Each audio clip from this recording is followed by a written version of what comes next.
He was the most feared mafia chairman in Seoul, ruling a multi-million-dollar criminal empire from a wheelchair, with intricate tattoos lining his hands and neck.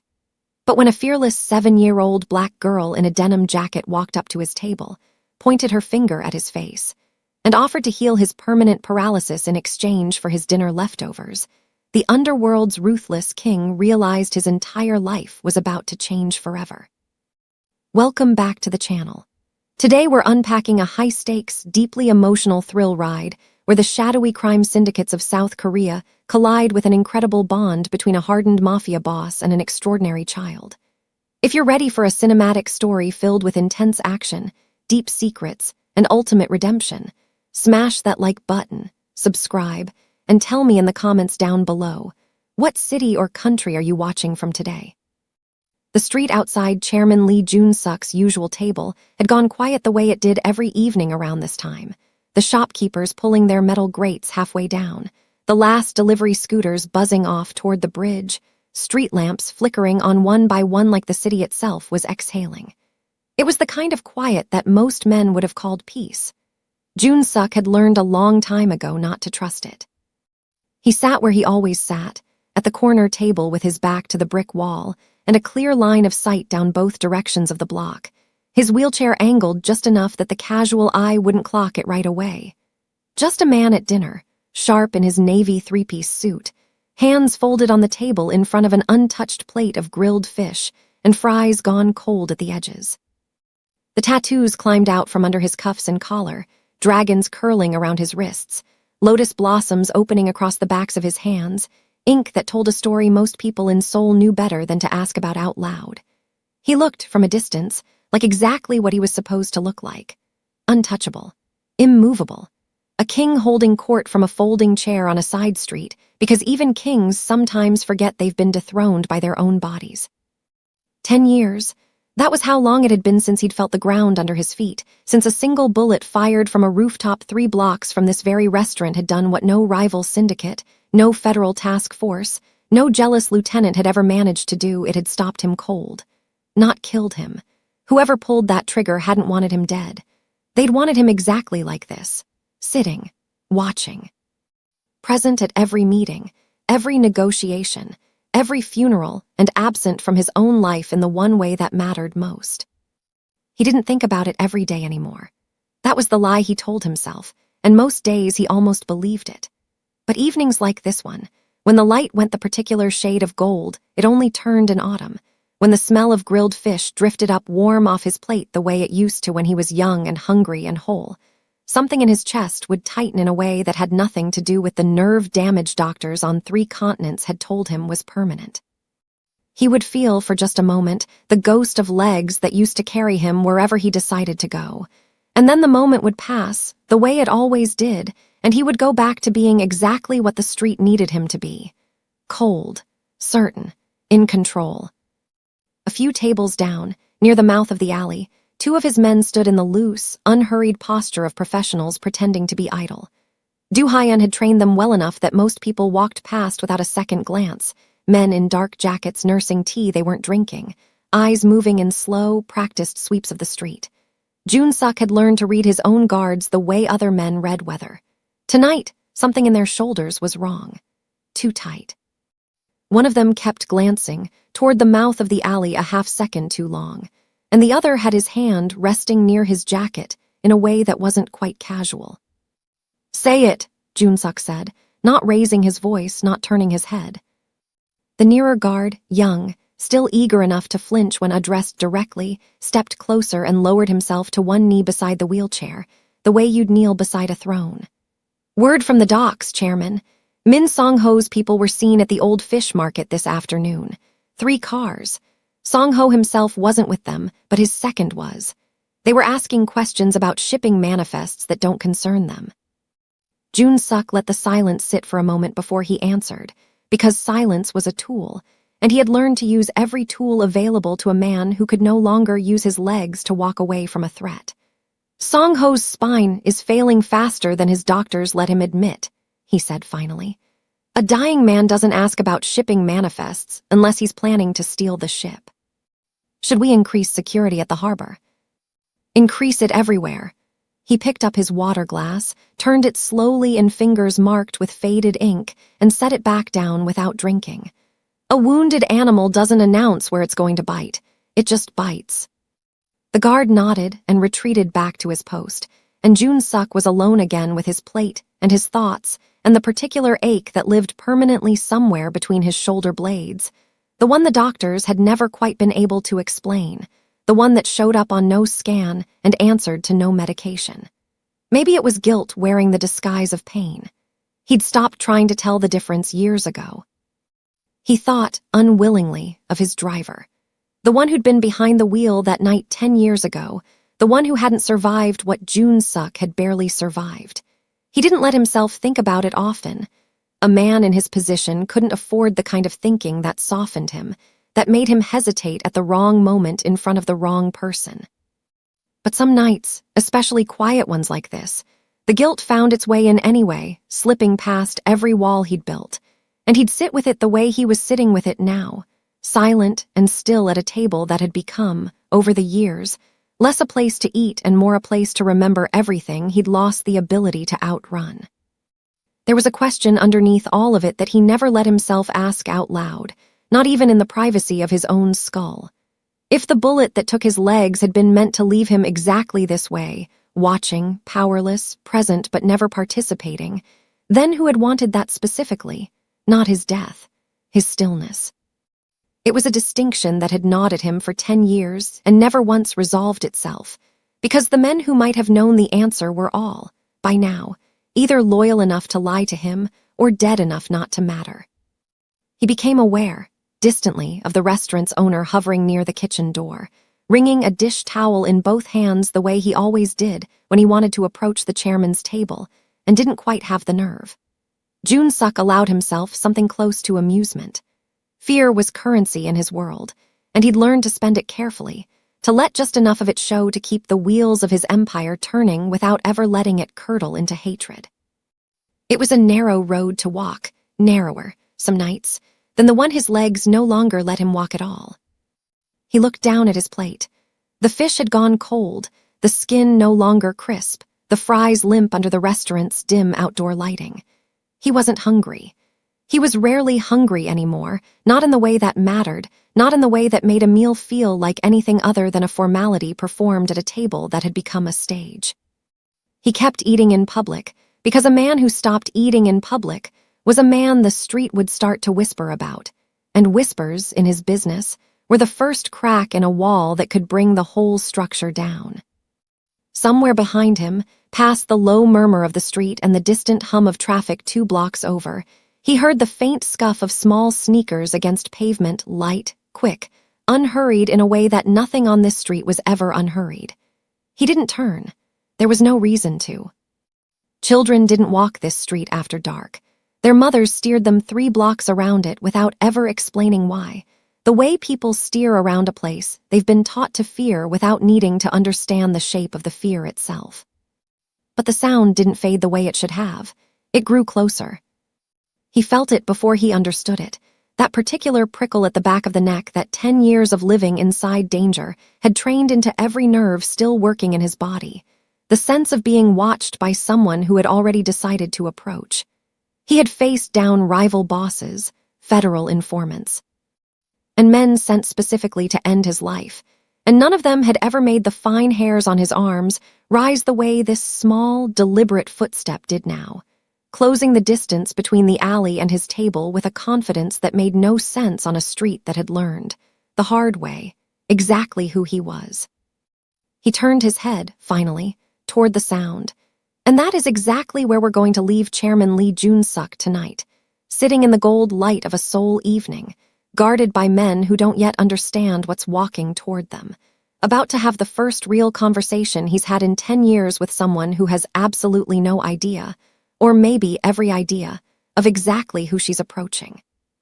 Before we go any further, if this kind of story, the kind that sits with you long after the screen goes dark, is the kind of story you love, I need to tell you about something you will not find anywhere else on this platform. I've got a novel collection that isn't a script, neither is it a video. It's 2 full, unforgettable novels you can hold, read, and return to whenever you want, plus a free audiobook version and every future release in the same universe delivered to you at no extra cost, forever, as a founding member. One story will break your heart. The other will heal it. This is a limited window before pricing changes, and once it closes, it closes. If you've ever finished one of these chapters and wished you didn't have to wait for the next upload, this is how you stop waiting. Tap the link, claim your founding member edition, and start reading tonight. What he saw standing at the edge of his table was not what 10 years of instinct had prepared him for. A little girl, no older than 7, braids pulled back neat and tight the way a mother does them when she's got somewhere to be and no time for arguing, a denim jacket hanging loose off narrow shoulders, sneakers scuffed white at the toes from whatever sidewalk she'd wandered off of to end up here, on this street, at this table, in front of this man. She wasn't looking around the way lost children look around. She wasn't looking at the guards near the alley, though she'd clearly clocked them, the quick flick of her eyes taking in the whole scene the way a much older person might. She was looking at him, just him. Steady, unblinking, the kind of look that made grown men in his line of work start sweating before a word was even spoken. Jun-suk had built an entire life, an entire empire, on being unreadable. He'd sat across tables from men who wanted him dead and given them nothing, not a flicker, not a tell. And here was a child small enough that her head barely cleared the edge of his table, and something about the directness of her stare made him feel, for one disorienting second, like the one being read instead of the one doing the reading. Behind him, he heard the faintest shift in his guard's posture, the almost imperceptible lean of men trained to close distance fast if the situation called for it. He lifted 2 fingers off the table, the same small signal he'd given them all evening, and they held. Not because the girl posed any obvious threat, because Jun-suk, against every instinct that had kept him alive this long, wanted to see what she would do next. She lifted her hand and pointed one small finger directly at his face. "That's a lot of food you're not eating," she said. Her voice had no tremor in it, no child's uncertainty, no adult standing 3 feet back telling her to be careful, to come here, to leave the man alone.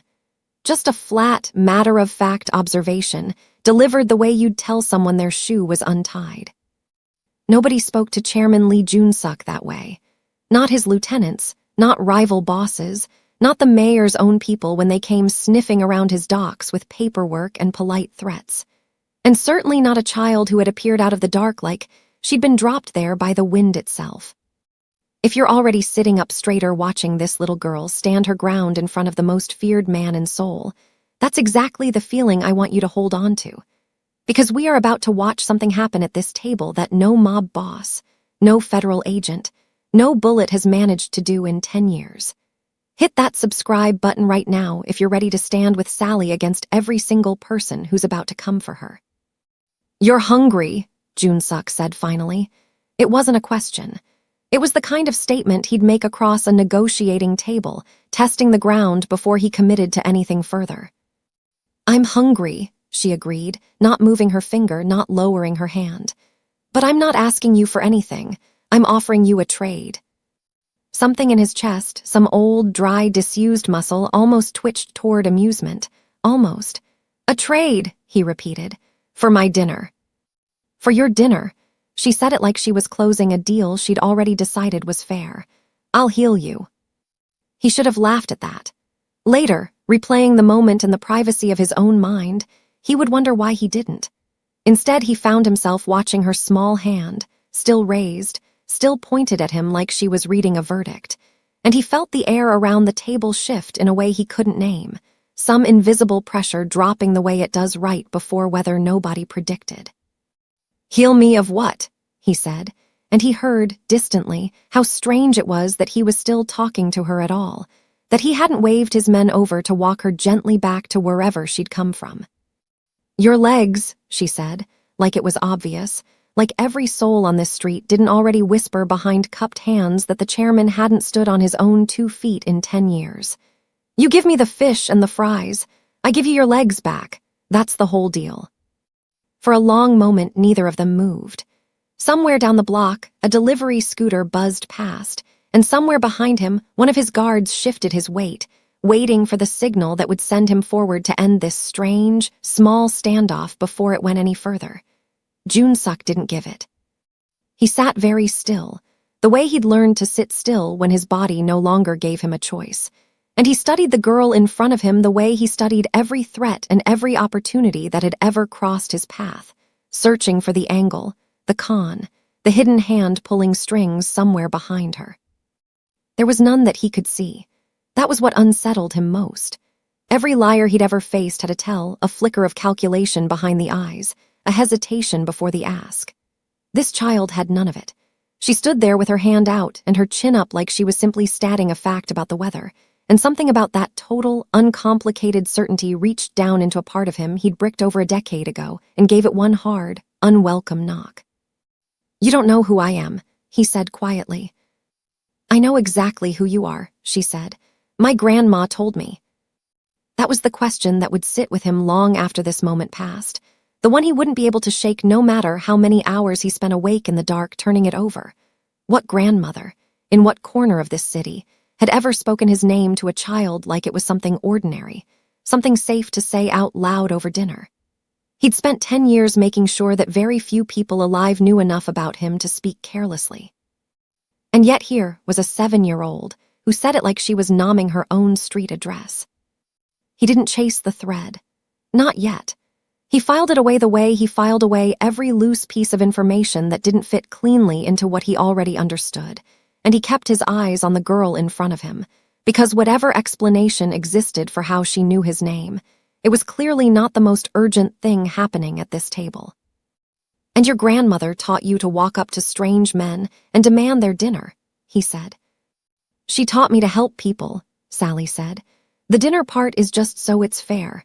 My mama says you gotta always make it fair, even when you're helping somebody who scares everybody else." Do you understand what he's hearing in that? A child telling him, the man 3 armed guards were standing ready to protect, the man whose name alone cleared restaurants on this side of the city, that she wasn't afraid of him. That fairness mattered more to her than fear did. Joon-suk had negotiated with men twice her age who couldn't manage that kind of steadiness, and it landed on him now with a weight he wasn't prepared for. He looked past her, briefly, scanning the mouth of the alley, the shadows along the far wall, the parked cars up the block, searching on pure reflex for whoever had let a child wander unaccompanied onto a street that ate people like her for breakfast. He found no one. No mother hovering at the corner, no older sibling keeping watch from a doorway. Just the girl alone. Standing in front of him with her hand still raised, waiting on his answer like she had all the time in the world, and every confidence that he'd eventually say yes. "Fine," he heard himself say, and even as the word left his mouth, he understood it for what it was, not amusement, not indulgence, but curiosity, the first real curiosity he'd felt about anything in longer than he cared to admit. "Heal me, then. Let's see this trade of yours." He didn't believe it, not for 1 second. He expected some child's game, a hand pressed briefly to his knee, a giggle, a small hand snatching a fry off his plate the moment his guard was down. What he did not expect, what nothing in 10 years of violence and betrayal and hard-won survival had prepared him for, was for the girl to step forward without hesitation, reach out with total confidence, and wrap her small fingers around his hand resting on the table. For 1 full second, nothing happened. He almost exhaled, almost let the small, foolish flicker of hope he hadn't even realized he'd been holding start to fade. And then his entire body seized. It didn't feel like pain, not exactly, though it lived somewhere in the same neighborhood as pain.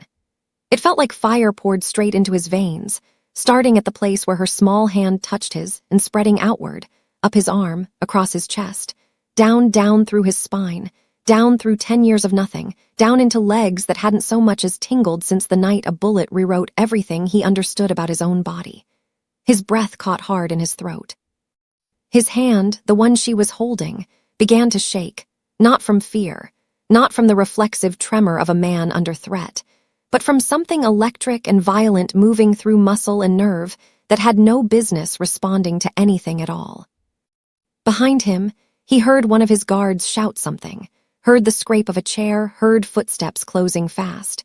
And he could not have told them, in that moment, whether to stop or come closer, because every part of his attention had narrowed down to the impossible, unbearable, undeniable heat spreading through legs he had been told, by the best doctors on 3 continents, would never feel anything again as long as he lived.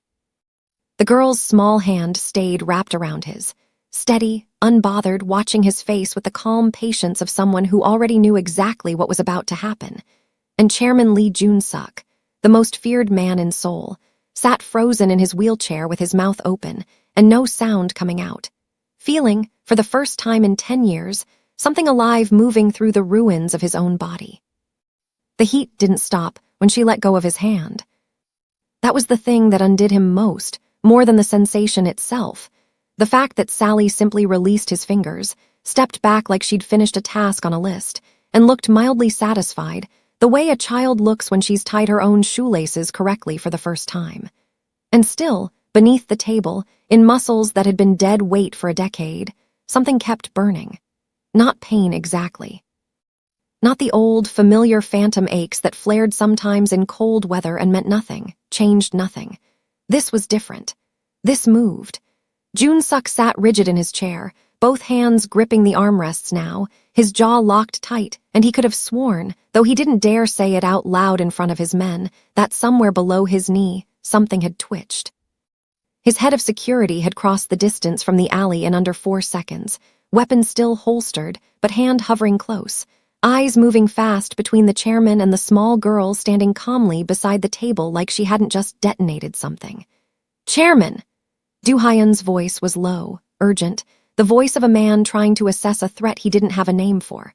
"Are you hurt?" Jun-suk didn't answer right away.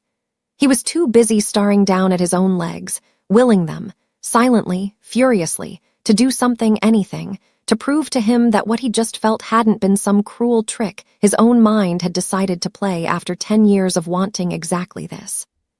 "Get the car," he said finally, and his voice came out rougher than he intended. "And get Dr. Yoon on the phone. Tell him to meet us at the estate. Now." Do-hyun didn't ask questions, not out loud, though Jun-suk could see the calculation happening behind his eyes. The same calculation happening behind every set of eyes on that street, guards and waitstaff alike, all of them trying to understand what exactly they had just watched happen at Chairman Lee's table on an otherwise unremarkable Tuesday evening. Nobody had an answer. Jun-suk didn't have one either. But he had learned a long time ago that a man in his position couldn't afford to wait for answers before he acted, and so he turned his head toward Sally, who was still standing there, patient, unbothered, glancing hopefully at the plate of fish and fries that was, technically, now hers. "You're coming with me," he said. It wasn't a request. It rarely was with him, but something in the way he said it, some unfamiliar softness he didn't recognize in his own voice, made it land less like an order and more like an invitation. "Both you and your food." Sally considered this with the seriousness of someone weighing a genuine business proposition, then nodded once, decisively, and reached for the plate herself before anyone could offer to carry it for her. The drive up to the estate took 18 minutes, and Jun-suk spent every one of them staring at his own knees like they might do something else, might confirm or deny what he'd felt at that table, might tell him whether he'd finally lost his mind after 10 years of carrying more weight than any one man should carry alone. Sally sat across from him in the back of the car, eating fries out of the container on her lap with the calm satisfaction of a girl who had, in her own mind, simply completed a very ordinary transaction. She didn't ask where they were going. She didn't seem nervous about the black sedans in front and behind them, or the armed men in the front seat, or the fact that she was riding in a car that belonged, in every practical sense, to a man most of Seoul crossed the street to avoid. Dr. Yoon was waiting for them when the convoy pulled through the estate gates. A small, precise man in his 60s who had been treating Jun-suk since the week of the shooting and had, over 10 years, developed the particular weary patience of a physician who has delivered the same devastating prognosis more times than he can count and never once gotten used to it. He met them in the marble entry hall with his equipment already laid out on a rolling cart, his face arranged in the professional neutrality he wore into every examination. a neutrality that cracked, visibly, within the first 90 seconds of testing. "Chairman," his voice had gone strange, thin, the voice of a man reading numbers off a machine he didn't fully trust. "I need you to hold still." "I am holding still," Jun-suk said through his teeth, watching the small monitor beside his chair, the one that had, for 10 years, produced exactly the same flat, damning readout every single time Dr. Yoon ran this test. Tonight the line on the screen was moving. Small, erratic, but moving. A signal traveling down a nerve pathway that every specialist on 3 continents had told him, with kind, careful, apologetic finality, was permanently and irreversibly dead.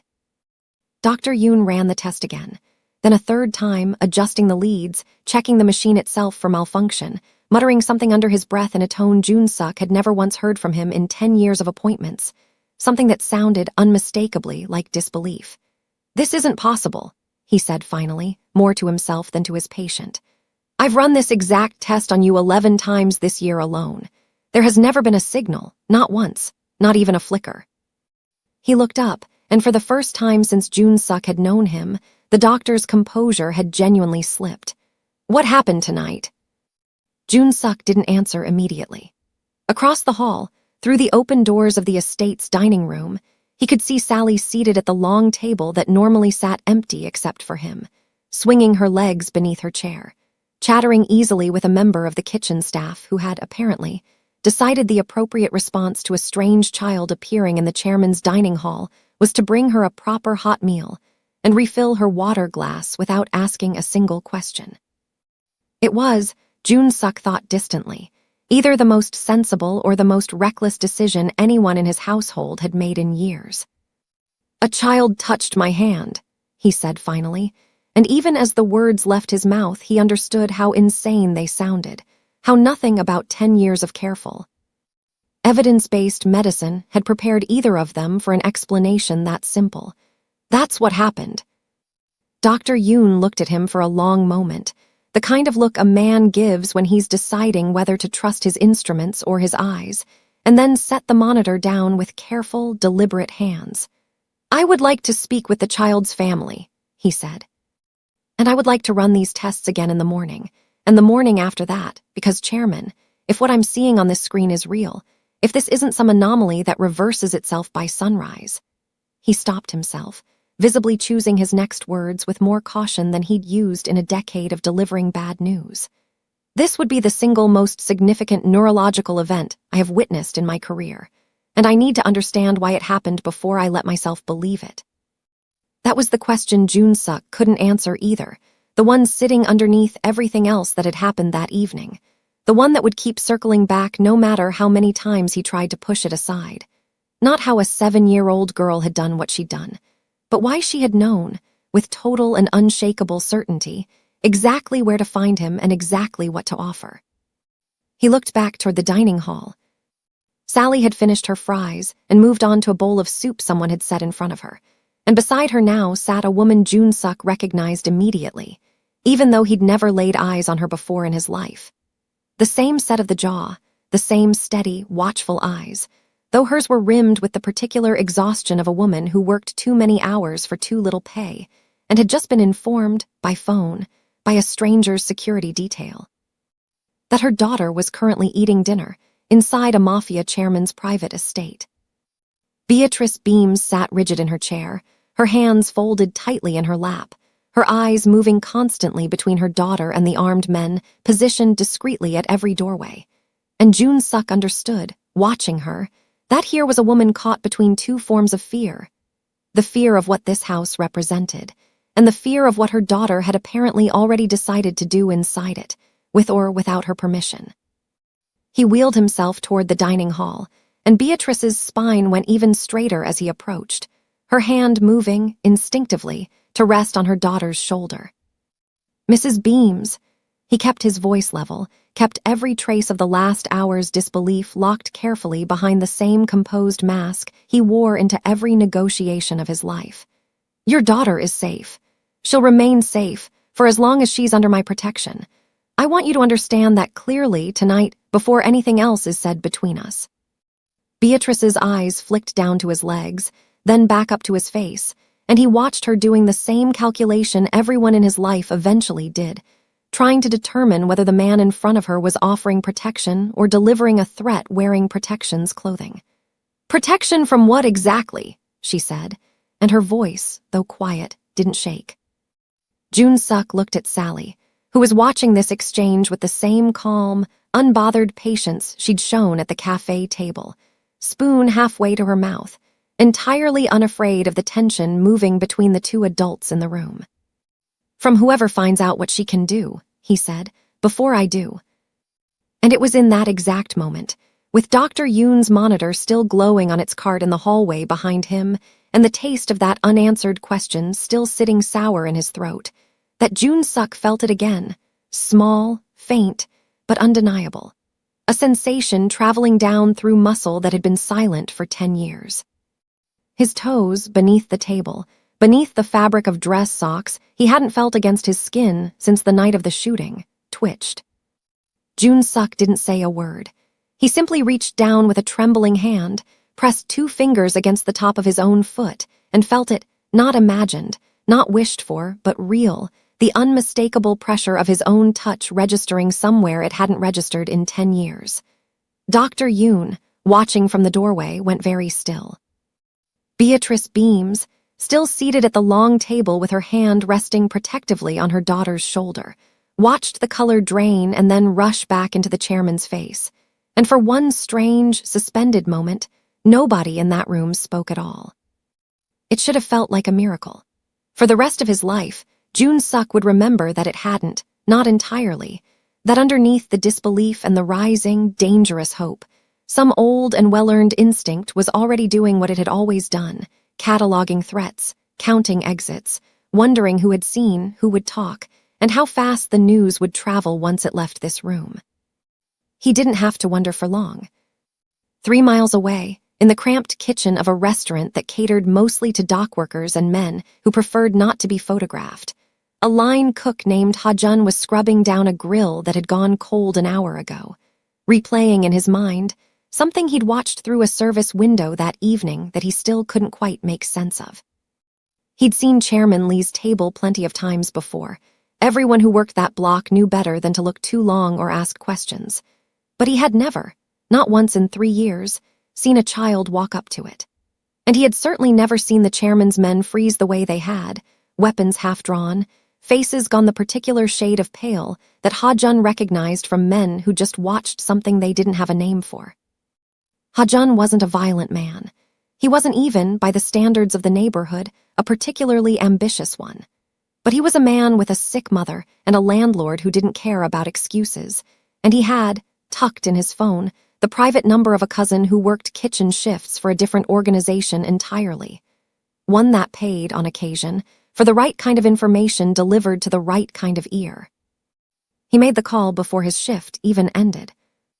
The story traveled the way stories always traveled in that part of Seoul, not through official channels, not through anything anyone could later point to or trace with certainty, but through the quiet, informal network of drivers and waitstaff and doormen and dockhands who all understood, without ever being told directly, that information was its own currency, and that a story this strange, this specific, involving a man as untouchable as Chairman Lee, was worth more than a week's wages to the right buyer. By midnight, the story had reached 4 different organizations. By 2 in the morning, it had reached the one that mattered most. Min Song-ho received the call in his private study, in the tower he'd built on the western edge of the city, a room with floor-to-ceiling windows that overlooked the harbor he'd spent the better part of 2 decades trying to fully claim for himself. He was 54 years old and looked, on his better days, perhaps a decade younger. Good tailoring did a great deal of work that his body could no longer do on its own. On his worst days, like this one, the mask slipped. He sat in a leather chair angled away from the window, a cane resting against the armrest that he never let his own men see him lean on, and listened to his second-in-command relay, in careful, precise detail, exactly what had happened outside a seafood restaurant that evening. He made the young man repeat it twice. "A child," Song-ho said finally, his voice quiet, almost gentle, the tone he used only when something had genuinely caught his interest, which by now was rare enough that the men who knew him well had learned to be afraid of it. Touched his hand, and his legs responded. "That's the report, sir. Multiple sources. His own security confirmed it moved a doctor to the estate within the hour." Song-ho was silent for a long moment, his hand drifting, almost unconsciously, to the small of his back, to the place where a slow, relentless collapse had been happening inside his spine for 3 years now, hidden behind good posture and better suits, and a will strong enough to disguise agony as discipline. He had seen every specialist his money could reach, in Seoul, in Tokyo, in a private clinic outside Zurich that didn't officially exist. Every one of them had told him, with varying degrees of delicacy, the same essential truth, that his condition was degenerative, that it would not reverse, that the only real question left was how much longer he had before the collapse that lived in his spine took the rest of him down with it. He had a daughter, 14 years old, at boarding school in Switzerland, blessedly, carefully insulated from the true nature of her father's business. He had promised her, the last time he'd seen her, that he would be at her graduation. He had not told her that his doctors gave him, roughly, even odds of still being alive by then. "Find out everything about the girl," he said. "Name, address, family. I want to know who she is before the sun comes up. And the chairman, sir, if he's building protection around her. Then we move quietly." Song-ho's voice hadn't risen, hadn't sharpened, and that, more than anything, was what made the man across from him go still with a particular kind of fear. Song-ho had never needed volume to be terrifying. "Lee Jun-suk got lucky tonight. Luck runs out. I don't need a war with him. I need 5 minutes alone with that child before he understands what he actually has." If your blood is already boiling watching this man plan to steal a miracle for himself, hold on to that feeling, because that anger, that refusal to let a child become a bargaining chip in some dying man's war, that's exactly the fire this story is going to need from you before it's over. Smash that like button right now if you're standing with Sally against every single person circling her tonight. By dawn, Song-ho had what he wanted. A name, Sally Beams.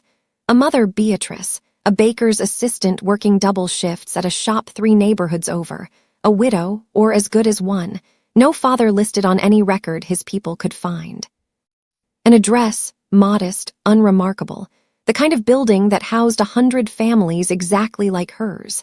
Nothing about it suggesting that inside one of its small apartments lived a child whose touch had apparently done what a decade of the finest medicine in the world could not. Song-ho studied the file his men had assembled with the same cold, methodical attention he'd once applied to shipping ledgers and territory maps, the habits of a man who had built an empire by never letting emotions slow down a decision that needed making. He noted the hours Beatrice worked. He noted which days Sally walked home alone from the small school 2 blocks from their apartment, and which days someone picked her up. He noted, with something that might have passed for satisfaction on a man less consumed by pain, that Chairman Lee's protection, whatever he'd promised the family the night before, hadn't yet had time to actually arrive. There was a window, small, narrow, but real. "No violence," Song-ho said, laying the file down on his desk with the flat, careful precision of a man arranging pieces on a board he'd already won in his mind. "Not yet. I don't want a dead child, and I don't want a story the police can't ignore. I want her found quietly, brought to me quietly, and returned, eventually, to her mother with no one the wiser, once I have what I need." He looked up at the 3 men standing in front of his desk, each of them handpicked for precisely this kind of work, men who understood the difference between violence that made noise and violence that didn't. "You have 3 days. Watch the mother's schedule. Watch the school. I want a plan on my desk by tomorrow night, and I want it clean." Across the city, unaware that his name and his daughter's location were now sitting inside a folder on a dying man's desk, Du Hyun stood in the security office of the Lee estate reviewing the overnight reports with the particular unease of a man who had spent 15 years learning to trust his instincts and hadn't yet found a reason to stop. He'd assigned 2 of his most experienced men to the Beams apartment building that morning, a quiet, unobtrusive presence stationed in a parked car half a block down, nothing that would draw attention, Exactly the kind of low-profile protection Jun-suk had ordered before he'd even finished his second round of tests with Dr. Yoon. It wasn't enough, and some part of Do-hyun already knew it. 2 men in a car could watch a front door. They couldn't watch a school 2 blocks away, or a grocery store, or the dozens small, ordinary errands that made up an ordinary family's ordinary week. The exact, soft, unguarded moments where a professional team, patient and well-funded, would eventually find its opening. He climbed the stairs to Jun-suk's private study and found the chairman already awake, already dressed, sitting by the window in his wheelchair with a blanket across his lap that he hadn't needed in years, and had apparently pulled out anyway, out of habit, or maybe out of some instinct to look less remarkable than he currently felt. The color in his face was different this morning. Sharper. Alert in a way Do-hyun hadn't seen from him in a long time. "The overnight reports," Do-hyun said, laying the folder on the small table beside him. "Nothing unusual at the docks, but I want to flag something else." He hesitated, choosing his next words with the care of a man who had learned, over 15 years, exactly how much his chairman valued being told the truth quickly and plainly, even when the truth was unwelcome. "Word about last night's incident is already moving." 3 separate contacts reported hearing some version of the story by early this morning. "It's traveling fast, Chairman, faster than I'd like." Jun-suk didn't look surprised. He'd expected it, in the cold, clear-eyed part of his mind that never fully rested, even on a night that had upended everything else he understood about his own body. How detailed. Detailed enough. The touch, the reaction, enough that whoever's spreading it either saw it themselves or spoke directly to someone who did. Do-hyun paused. "I'd put money on the kitchen staff at the restaurant." Jun-suk's jaw tightened, but he said nothing for a long moment, staring out the window at the gray morning light settling over his own grounds, the manicured hedges, the high stone wall that had never once, in 10 years, felt like enough to keep the world's worst intentions at a safe distance. He was thinking, Do-hyun knew, about every rival who would hear this story and understand it exactly the way he himself had understood it the moment it happened, not as a miracle to marvel at, but as a resource to be claimed. "Double the detail on the mother's building," Jun-suk said finally. "And I want eyes on the school as well, starting today. Not tomorrow, today." "Chairman, if we move that visibly, we risk drawing more attention to them, not less. Right now, most of the city thinks this is a rumor. The moment armed men start showing up around a bakery worker's apartment." "I don't care what the city thinks." Jun-suk's voice had gone low and hard, the voice Do-hyun had heard him use exactly twice before in 15 years of service, both times right before something in the organization changed permanently. "There is a child out there who did something to my body that should not have been possible, and there are men in this city right now doing exactly what I would do in their position, finding out everything they can about her before I finish deciding how to protect her. I will not lose the only thing that has felt like hope in 10 years, because I was too careful about appearances." Do-hyun said nothing to that. There was nothing to say. He simply nodded, turned, and went to make the calls that would put 4 more men on a quiet residential street by that afternoon, unaware, as none of them yet were, that 3 miles away, in a tower overlooking the harbor, a folder already sat open on a desk with Sally Beam's school schedule circled in careful, patient ink.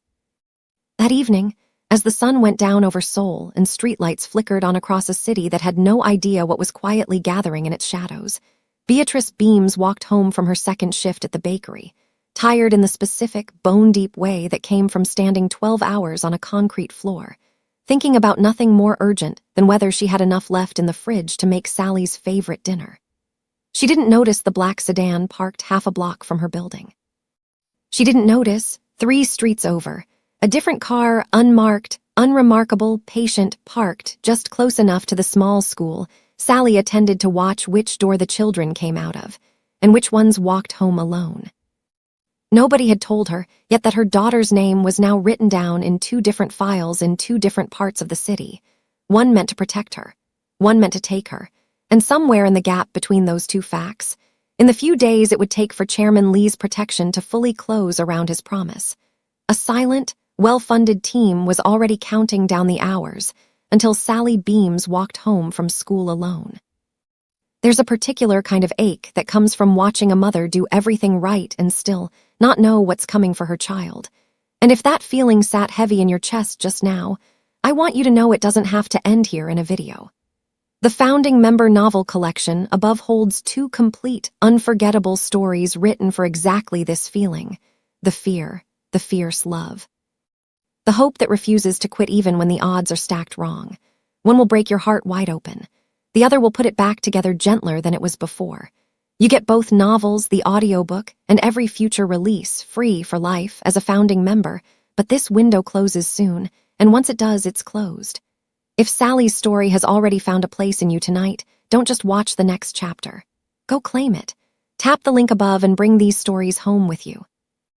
Beatrice didn't sleep that night, though not for any reason she could have named to the 2 quiet men now parked in an unmarked car half a block from her building. Men whose presence she'd noticed the moment she came home and hadn't yet decided whether to be grateful for or terrified by. She sat instead at the small kitchen table in the apartment she'd shared with Sally since her husband passed.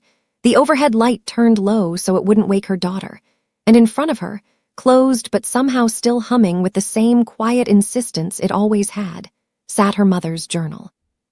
She hadn't opened it in almost a year.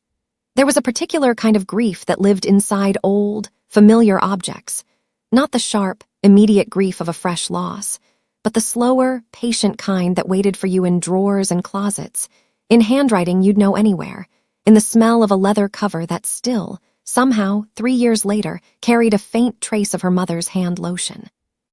Beatrice had told herself, more than once, that she'd go through it properly someday, catalog the recipes and the prayers and the small scattered notes her mother had kept in that book across 4 decades of a life, lived mostly in service to other people. Someday had never quite arrived. Grief, she'd learned, was patient that way. It let you put things off as long as you needed to, and then one night it simply handed you a reason you could no longer refuse. Tonight's reason was sitting 3 feet away, asleep in her bed, having apparently reversed 10 years of paralysis in a Korean mafia chairman with nothing but a plate of fish and fries and a small, steady hand. Beatrice opened the journal to the first page, the way she always had, out of habit more than plan, and let her eyes move across her mother's handwriting. Small, tight, economical, the handwriting of a woman who'd learned early in life that paper cost money and words should be worth the space they took up. The first third of the book was exactly what she remembered. Recipes for the kind of home remedies her mother had sworn by long before Beatrice understood any of it as anything more than an old woman's stubborn habits. Ginger and honey for a cough, warm salt water for a sore throat, a specific pressure applied to the wrist that her mother swore could settle a racing heart faster than any pill a doctor would write. Beatrice had grown up half believing in it and half embarrassed by it, the particular contradiction of a daughter who loved her mother completely and still, in her 20s, wanted desperately to seem modern, educated, separate from anything that smelled like superstition. She hadn't understood, back then, what her mother actually was. Not a woman with old wives' tailies. A healer. A real one, trained not in any hospital but in something older, something passed hand to hand through generations of women who'd learned, out of necessity, to keep people alive when no doctor was reachable or affordable or willing to treat them. Halfway through the journal, the handwriting changed. It wasn't a dramatic shift, still her mother's hand, still small and careful, but the content turned, somewhere around what looked like 15 years back, from remedies and recipes into something else entirely. Notes, observations, what looked unmistakably like the careful documentation of a woman tracking something she considered important enough to record but too dangerous, or too private, to explain plainly even to herself on paper. There were names Beatrice didn't recognize, dates with no context, and then, on a page dated nearly 8 years before her mother's death, a single line that made Beatrice's whole body go still. LJS Biko, the debt from the war years still stands. Someone in that family will need what we carry, and it will not be him. It will be after him. Watch for the sign, a man in a chair who has lost what he cannot buy back.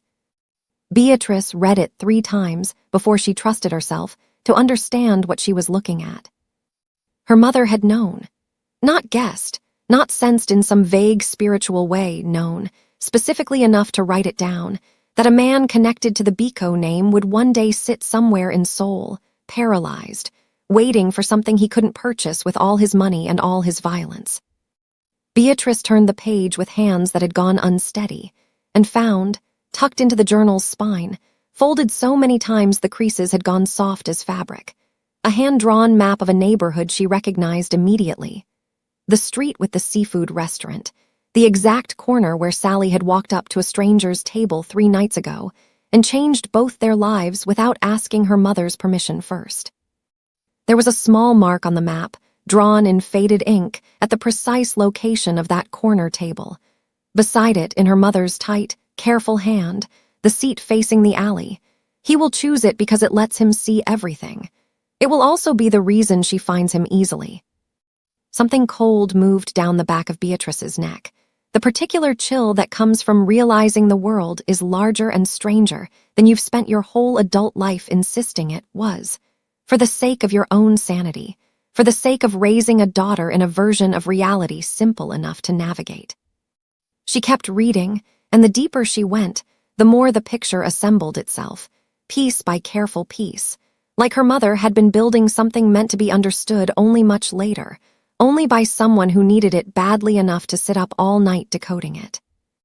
There were references to a war, not a modern one, something older, something that had apparently torn through the family that would become the Biko syndicate 2 generations back, and a debt incurred during that war, a debt her mother's own family had apparently been owed, or had claimed, or had simply decided, in the quiet, private way healers sometimes decided things, that they were responsible for settling. The gift skips generations, one entry read, dated just over a decade before Sally was born. It did not come to me strong enough to matter. It will come to whoever is born after this debt comes due. I will not live to see it. That is all right. I only need to leave the map. Beatrice sat back in her chair, the journal open in her lap, and felt the full, dizzying weight of what she was holding settle onto her chest like something physical. Her mother hadn't just believed a healer's gift ran in their family as folklore, as tradition, as the kind of thing you nodded politely about at funerals and then quietly stopped thinking of as real. Her mother had believed it specifically enough, precisely enough, to draw a map of a street in Seoul and note the exact seat a man not yet born into his own suffering would one day choose to sit in. She thought of Sally's insistence, 3 nights ago, that she'd known exactly who Chairman Lee was, exactly where to find him, exactly what to offer. My grandma told me. Beatrice had assumed, in the chaos of that night, that Sally meant it the way children mean most things, loosely, half-remembered, some fragment of a bedtime story stitched together with a 7-year-old's certainty. She understood now, sitting alone at her kitchen table at 2 in the morning, with her mother's handwriting spread open in front of her, that Sally hadn't been speaking loosely at all. The question that settled into Beatrice's chest then, and refused to leave for the rest of that long night, wasn't whether her mother's gift was real. She just watched it happen with her own eyes, watched a doctor's monitor confirm what should have been medically impossible. The question that kept her awake, that turned over and over in her mind long after she finally closed the journal and slid it beneath her pillow like something too precious and too dangerous to leave sitting out, was how deep this debt actually went, and what exactly it was going to cost her daughter to finish paying it. Across the city, in a private gymnasium built into the lower level of the Lee estate, Jun Suk was learning, in real time, exactly how much his own body was going to cost him to reclaim. Dr. Yoon had brought in a physical therapist that morning, a compact, no-nonsense woman named Dr. Han, who had worked with spinal patients for over 20 years, and had made it very clear, within the first 5 minutes of their session, that she did not care who Jun Suk was outside these walls. Inside this room, he was a patient with a body that had forgotten, over 10 years, how to do the most basic things a body was built to do, and forgetting like that didn't reverse itself gently just because the nerves had woken back up. The signal is there, she told him, adjusting the parallel bars he now gripped with both hands, knuckles white, sweat already gathering at his collar though he hadn't attempted to move yet. That doesn't mean the muscle remembers how to answer it. 10 years of atrophy doesn't disappear because a nerve fired. You're going to have to teach your body this all over again, and your body is not going to want to learn. She wasn't exaggerating. The first attempt to bear even a fraction of his own weight sent a spasm tearing up through both legs so violently that Jun-suk's vision actually went white at the edges, his hands locking around the bars as the only thing keeping him upright. A sound tearing out of his throat that he didn't recognize as his own, not a controlled grunt of effort, but something rawer, something that belonged to a much younger man who hadn't yet learned to keep every sound he made carefully rationed. Again, Dr. Han said, not unkindly but without softening it either. You knew this would hurt. He hadn't known. Not really. 10 years of being told his legs would never move again had, in some strange way, prepared him for a future without pain in them at all. A numbness he'd hated, but had also, quietly, come to depend on. Nobody had prepared him for the reverse. For the specific, blinding agony of dead nerves waking up all at once, of muscle fiber that had spent a decade slowly wasting away being asked, without warning, to remember how to hold a grown man's full weight. He tried again, and again. Each attempt lasted seconds before his legs buckled, before Do-hyun, stationed near the door, took an instinctive half-step forward that Jun-suk waved off every single time with a hand that shook harder than he wanted anyone to see. By the 4th hour, his shirt was soaked through, his hands raw from gripping the bars, and he had managed, in total, perhaps 11 seconds of standing on his own legs, distributed across nearly 24 attempts. It was, by any medical standard Dr. Han could offer him, an extraordinary result for week 1.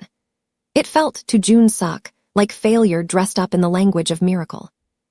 He thought, gripping the bars through another wave of spasming pain, of the girl who'd started this. Somewhere across the city right now, probably asleep, probably unaware that the man she'd touched 3 nights ago was tearing his own body apart trying to become worthy of what she'd given him. He thought of Min Song-ho, whose men, Do-hyun had confirmed that morning, had been spotted twice more near the Beam's apartment. Careful, patient, professional in a way that told Jun-suk everything he needed to know about how seriously the man was taking this. He would not be strong enough to stand between Sally and that kind of danger for weeks, maybe months, not at this rate. And every version of the future he could see from where he currently stood, sweating, shaking, barely able to hold himself upright for the length of a held breath, ended with the same unbearable math. Sally didn't have months. Whatever was closing in on her, whatever patient, well-funded machinery Song-ho had already set into motion, was moving on a timeline measured in days. Again, he said, before Dr. Han could tell him to stop for the day, and gripped the bars and forced his ruined, awakening legs to try to remember, one more time, what it had once meant to stand. It was near midnight, long after Dr. Han had finally insisted the session end, long after Jun-suk had been wheeled, exhausted and aching in every fiber of muscle he'd forgotten he still had, back up to his study, that Do-hyun appeared in the doorway with something in his hand that made Jun-suk's exhausted focus sharpen instantly. "Chairman, Mrs. Beams called the front gate an hour ago. She asked to see you. Tonight, if possible." Do-hyun hesitated, an unusual pause for a man who rarely hesitated about anything. "She said it was about her mother, and about you specifically. She said she found something you need to see." Jun-suk sat up straighter in his chair, the ache in his legs momentarily forgotten beneath the sudden, sharpening pull of something he hadn't felt in 10 years, and hadn't expected to feel again tonight of all nights. Not hope exactly, and not fear exactly, but the particular electric stillness of a man who understood, in his bones, that whatever Beatrice Beams had found in her mother's things, it was about to answer questions he hadn't even known to ask. Beatrice never made it through the gate that night. She'd been 10 minutes from leaving, journal wrapped carefully in a dish towel and tucked into her bag, when Sally had woken with a fever spiking fast enough that no mother in her right mind would have walked out the door for anything short of the building itself catching fire. Beatrice had called the estate to postpone, apologetic and rattled in a way that had nothing to do with Chairman Lee, and everything to do with a mother's particular terror at a hot forehead and glassy eyes at 11 at night. Jun-suk had told her, through Do-hyun, to take whatever time she needed. The journal would keep. Sally's fever broke by morning, gone as quickly as it had come, the ordinary kind of childhood scare that leaves parents hollowed out and grateful in equal measure. And Beatrice, exhausted, relieved, had gone in to work her regular shift the next afternoon because the bakery didn't pay her for the days she stayed home, and Rent didn't care how frightened she'd been the night before. It was an ordinary Tuesday. That was the detail that would stay with Do-hyun longest, in the weeks after, how ordinary it all looked right up until the moment it wasn't. Sally sat on an overturned crate just inside the bakery's open back door, swinging her legs, watching her mother pull trays of bread from the oven with the kind of quiet, unbothered patience that came from a childhood spent waiting in the corners of places where grown-ups worked. The street outside was narrow, lined with the kind of small shops that had survived in that neighborhood for decades. A shoe repair, a dry cleaner, a produce stand run by an old man who'd known Beatrice since she was a girl herself. It was the kind of street where nothing ever happened, which was, Do-hyun would later understand, exactly why it had been chosen. He was parked half a block down. In the unmarked car Jun-suk had insisted on keeping there around the clock, watching the bakery's front window through the reflection in the dry cleaner's glass, the way he'd trained himself to watch anything without appearing to watch it at all. He'd been doing this job long enough to trust his instincts more than his eyes, and something about the last 20 minutes had been sitting wrong in his gut, the particular unease of a man who couldn't yet name what he was sensing but had learned, the hard way, never to ignore it. 2 cars he didn't recognize had circled the block. Once could have been nothing. Twice, from 2 different directions, at an interval too precise to be coincidence, was something else entirely. He was reaching for his radio when the first black sedan turned onto the street and stopped, deliberately, at an angle that blocked the alley's northern exit. If your stomach just dropped the way mine did writing this, that's exactly the feeling I need you to hold on to for the next few minutes. Because what happens next is going to test everything Chairman Lee has built to protect this family, and I need every single one of you standing with them. Comment protect Sally right now if you believe this family deserves to make it through what's coming. Do-hyun didn't wait for confirmation.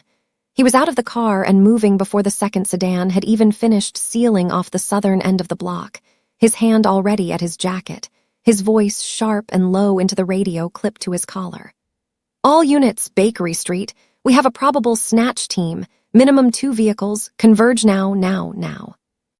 Inside the bakery, Beatrice heard the first sound that told her something was wrong. Not a scream. Not yet. Just the wrong kind of silence from the street outside. The abrupt absence of the ordinary Tuesday noise that had been humming along a moment before. She turned from the oven just as the bell over the front door rang. Too fast. Too hard. And 3 men she'd never seen before stepped inside, wearing the kind of casual, unremarkable clothes that professionals wore precisely, because nothing about them would be memorable afterward. Her whole body went cold in a way that had nothing to do with fear for herself. Her eyes went straight to the back door. To the crate, to the space where her daughter had been sitting 60 seconds earlier, and found it empty, Sally already up and moving on her own instinct, small and quick, pressed into the narrow gap between the flour sacks and the wall the way children learn to disappear when the air in a room changes without anyone having to tell them why. "Where's the girl?" one of the men said, and his voice was calm, almost polite, which somehow made it worse. Beatrice didn't answer. She reached instead for the heavy bread paddle leaning against the prep table, and the old man from the produce stand next door, hearing the shift in tone through his own open window, was already dialing emergency services with hands that shook. Outside, the street that had been quiet 90 seconds earlier was no longer quiet at all. Do-hyun reached the mouth of the alley just as 2 more men emerged from the second sedan, and he understood immediately, with the flat, clear-eyed calculation of a man doing rapid math under pressure, that he was outnumbered, that the backup he'd called wouldn't arrive in time to matter for whatever happened in the next 90 seconds, and that none of that changed what he was about to do next. He drew his weapon, not raising it yet, using it instead the way a professional uses a weapon in the opening seconds of a crisis. As a statement, a line drawn, A promise that this would not be easy or quiet no matter how badly the other side wanted it to be. "Back away from the building," he said, and his voice carried the particular authority of a man who had spent 15 years making sure his voice never shook when it mattered. The nearest operative didn't back away.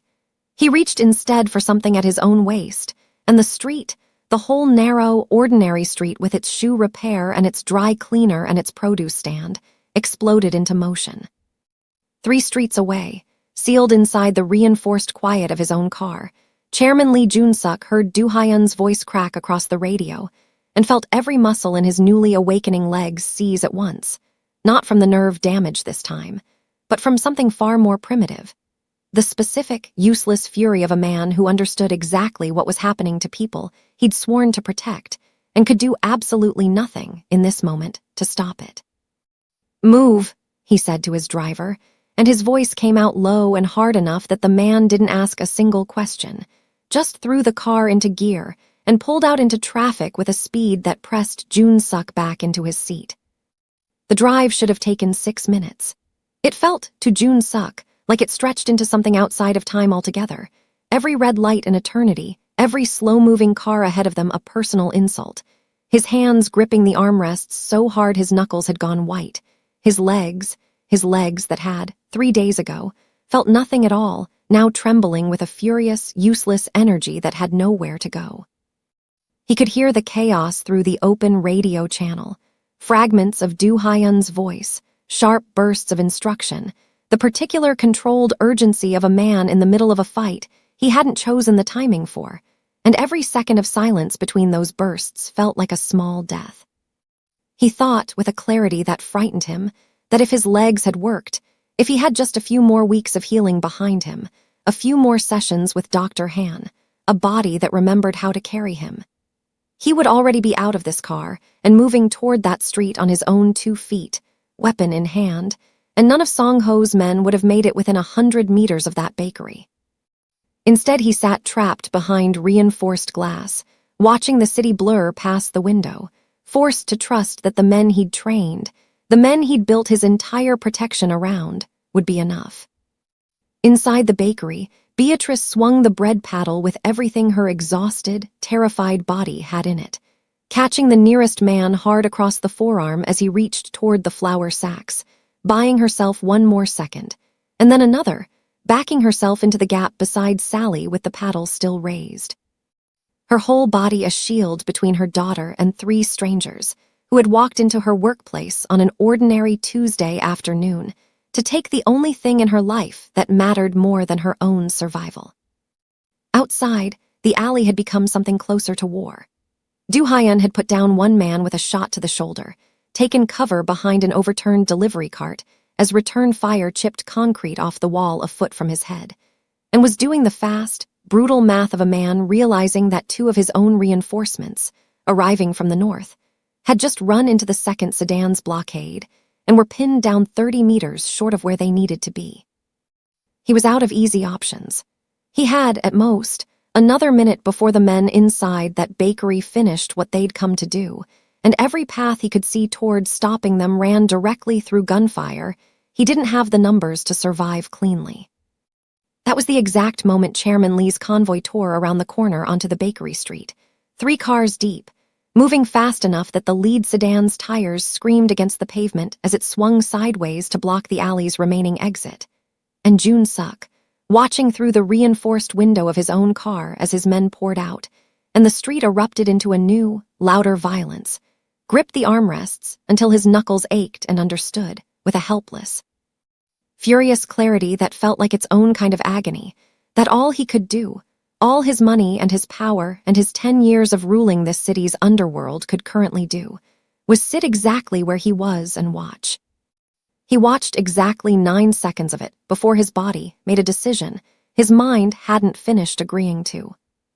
Through the reinforced glass, Jun-suk saw one of the operatives break away from the main clash near the delivery cart, moving low and fast toward the bakery's back door, the one place he understood in an instant of pure, animal clarity that Do Hyun's men hadn't fully covered because they were still busy fighting for the alley's mouth.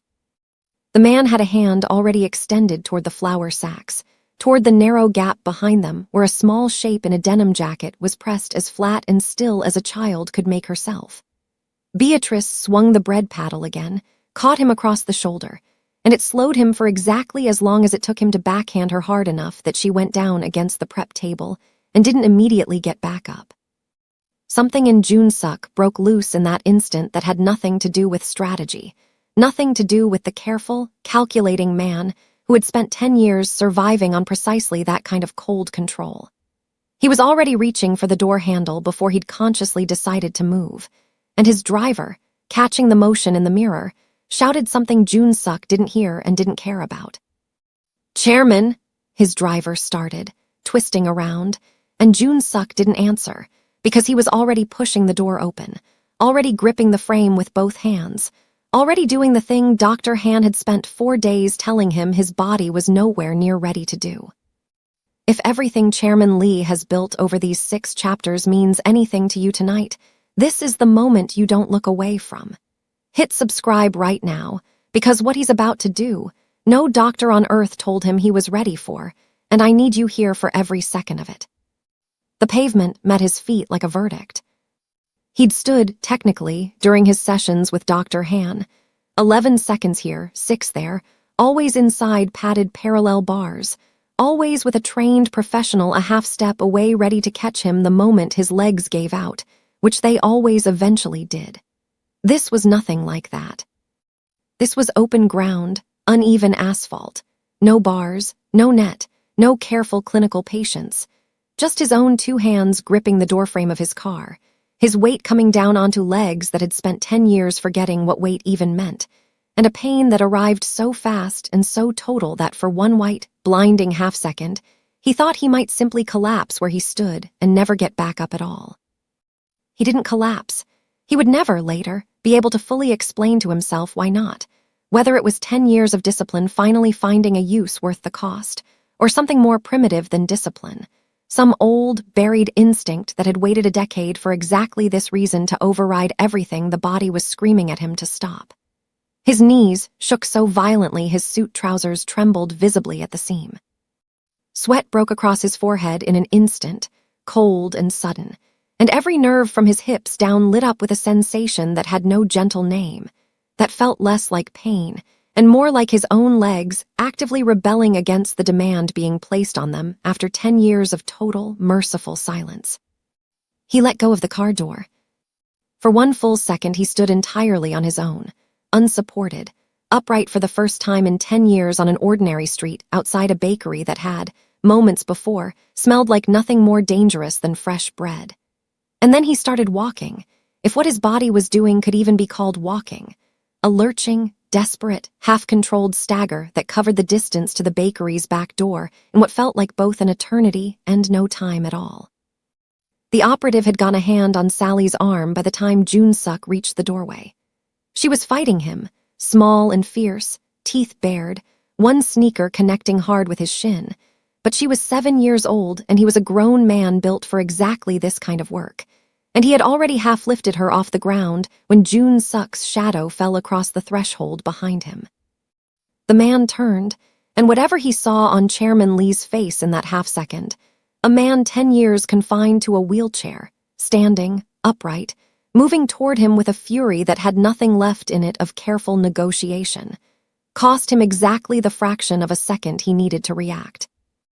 Jun-suk closed the last of the distance on legs that were no longer entirely his own to control, threw the full, considerable weight of his frame forward, and drove his shoulder into the man's chest with enough force to send both of them crashing back into the flour sacks, the operative's grip tearing loose from Sally's arm as he went down hard against the concrete floor. Jun-suk went down with him, both of them tangled together in a cloud of white flour dust, and it should have ended there, should have been the moment his ruined legs finally gave out entirely under the impact. But some fury older and deeper than pain kept him moving, kept his hands locking around the man's wrist as he reached for the weapon at his waist, kept him pinning that arm to the floor with a strength that had nothing to do with the careful. Rebuilt muscle Dr. Han had been coaxing back to life all week, and everything to do with the simple, absolute refusal of a man who was not going to let this happen in front of him twice. "Don't," Jun-suk said, and his voice came out low and rough and utterly without mercy, the voice of the man this entire city had learned to fear long before any of them knew he could stand at all. "Don't you dare reach for her again." The operative froze, not from any physical restraint Jun-suk's shaking arms could realistically enforce, but from something closer to disbelief, staring up at a man he'd been told, in every briefing, was confined permanently to a chair, now kneeling over him with flour dust settling white across the shoulders of a ruined navy suit, his face a mask of pure, controlled violence that made the man's own resolve simply evaporate. Behind them, near the flour sacks, Sally scrambled backward until she hit the wall, chest heaving, eyes wide, but not Jun-suk would notice later, turning it over in his mind, not crying. Watching. Cataloging. The same steady, unafraid attention she'd fixed on him 3 nights ago at a cafe table. Now turned on the wreckage of a fight that had nearly taken her. There was a question sitting underneath the chaos of that moment that Jun-suk didn't have room to fully hold yet, not with his body screaming, and a man still pinned beneath him, and Beatrice's low, dazed groan rising from where she'd fallen against the prep table. But it registered anyway, a small, cold thread pulling tight in the back of his mind. This operative hadn't panicked when Jun-suk appeared. He'd hesitated, yes, been genuinely stunned, but there had been no confusion in his eyes about who Jun-suk was or why he mattered, which meant whoever had briefed this crew had prepared them, specifically, for the possibility that the chairman himself might show up. Someone on the other side had known, or guessed, exactly how far Jun-suk would go for this child, had planned around it rather than being surprised by it. That kind of preparation didn't come cheap, and it didn't come from guesswork. It came from someone close enough to understand him. He didn't have time to chase the thought further. Do-hyun's voice was suddenly filling the doorway behind him, sharp with alarm and something close to disbelief of his own. 2 of his men flooding into the small bakery kitchen with weapons raised, finishing what Jun-suk had started with brutal, efficient speed. Zip ties appearing from somewhere. The operative beneath him hauled roughly to his feet and marched toward the front of the shop before Jun-suk had even fully processed that the immediate danger had passed. "Chairman!" Do-hyun's voice had gone strange, careful, the voice of a man staring at something his mind hadn't caught up to accepting yet. You're standing." Jun-suk didn't answer. He couldn't, not yet, not with every muscle from his waist down burning like it had been set directly on fire, not with his hands still braced against the flour-dusted floor, because he wasn't entirely certain, if he let go, that he'd stay upright at all. He turned his head instead toward the corner where Sally still sat pressed against the wall, and found her already watching him, her small face streaked with flour and something that might have been the beginning of tears now that the danger had actually passed, and her body had finally caught up to how frightened she'd been. "Are you hurt?" he managed, and his voice came out ragged, stripped of every ounce of the cold authority he usually wore like armor. Sally shook her head, slow, still catching her breath. Her eyes moved from his face down to his legs, to the way they trembled visibly even now, even kneeling, and something shifted in her expression, not surprise exactly, Jun-suk would think later, turning the moment over. Something closer to quiet, private satisfaction. Like she'd known all along exactly what her small hand had set into motion 3 nights ago at that cafe table, and was only now watching it finish arriving. "You stood up," she said, like she was confirming something rather than asking it. "I stood up," he said. Across the kitchen, Beatrice was pushing herself upright against the prep table, one hand pressed to her jaw where the blow had landed, her eyes finding her daughter first, always first, before anything else in the room registered at all. Do-hyun was already moving toward her, and beyond the bakery's front window, Jun-suk could see the street outside going quiet in the particular, ringing way a street goes quiet after violence. The last of Song-ho's operatives either down or fled, his own men securing the scene with the fast, practiced efficiency of people who had done this kind of cleanup before, and would do it again before the neighborhood's actual police arrived to find a version of events that would raise no uncomfortable questions. Jun-suk let Do-hyun help him back into the wheelchair that had been wheeled hastily from the car, and the moment his weight left his own legs, The trembling in them redoubled so violently that even Do-hyun's steady hands could feel it through the fabric of his trousers. It hurt in a way that made the pain of Dr. Han's sessions feel almost gentle by comparison. A deep, bone-level ache that promised he would pay dearly for this tomorrow, and the day after, and probably for a week beyond that.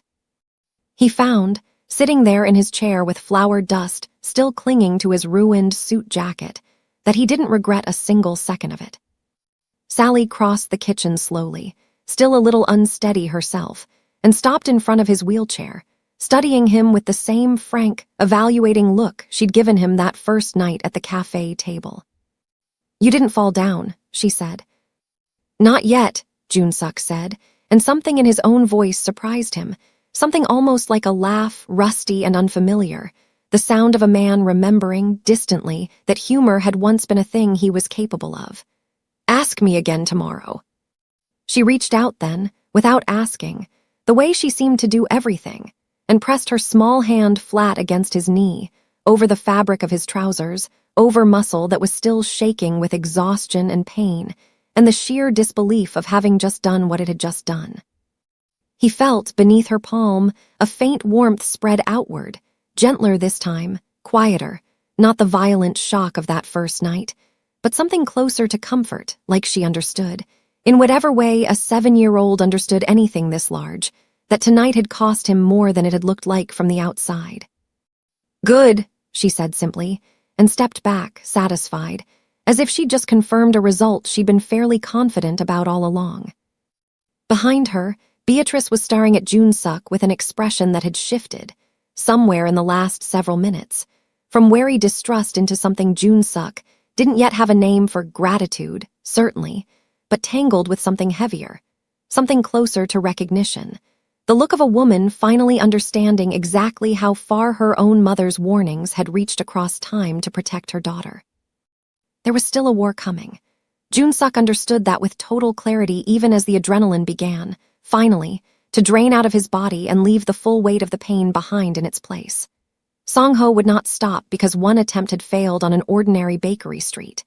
If anything, tonight had just confirmed for him exactly what Jun-suk had feared it would, that Sally's gift was real, undeniable, worth any risk, worth any war it took to claim it.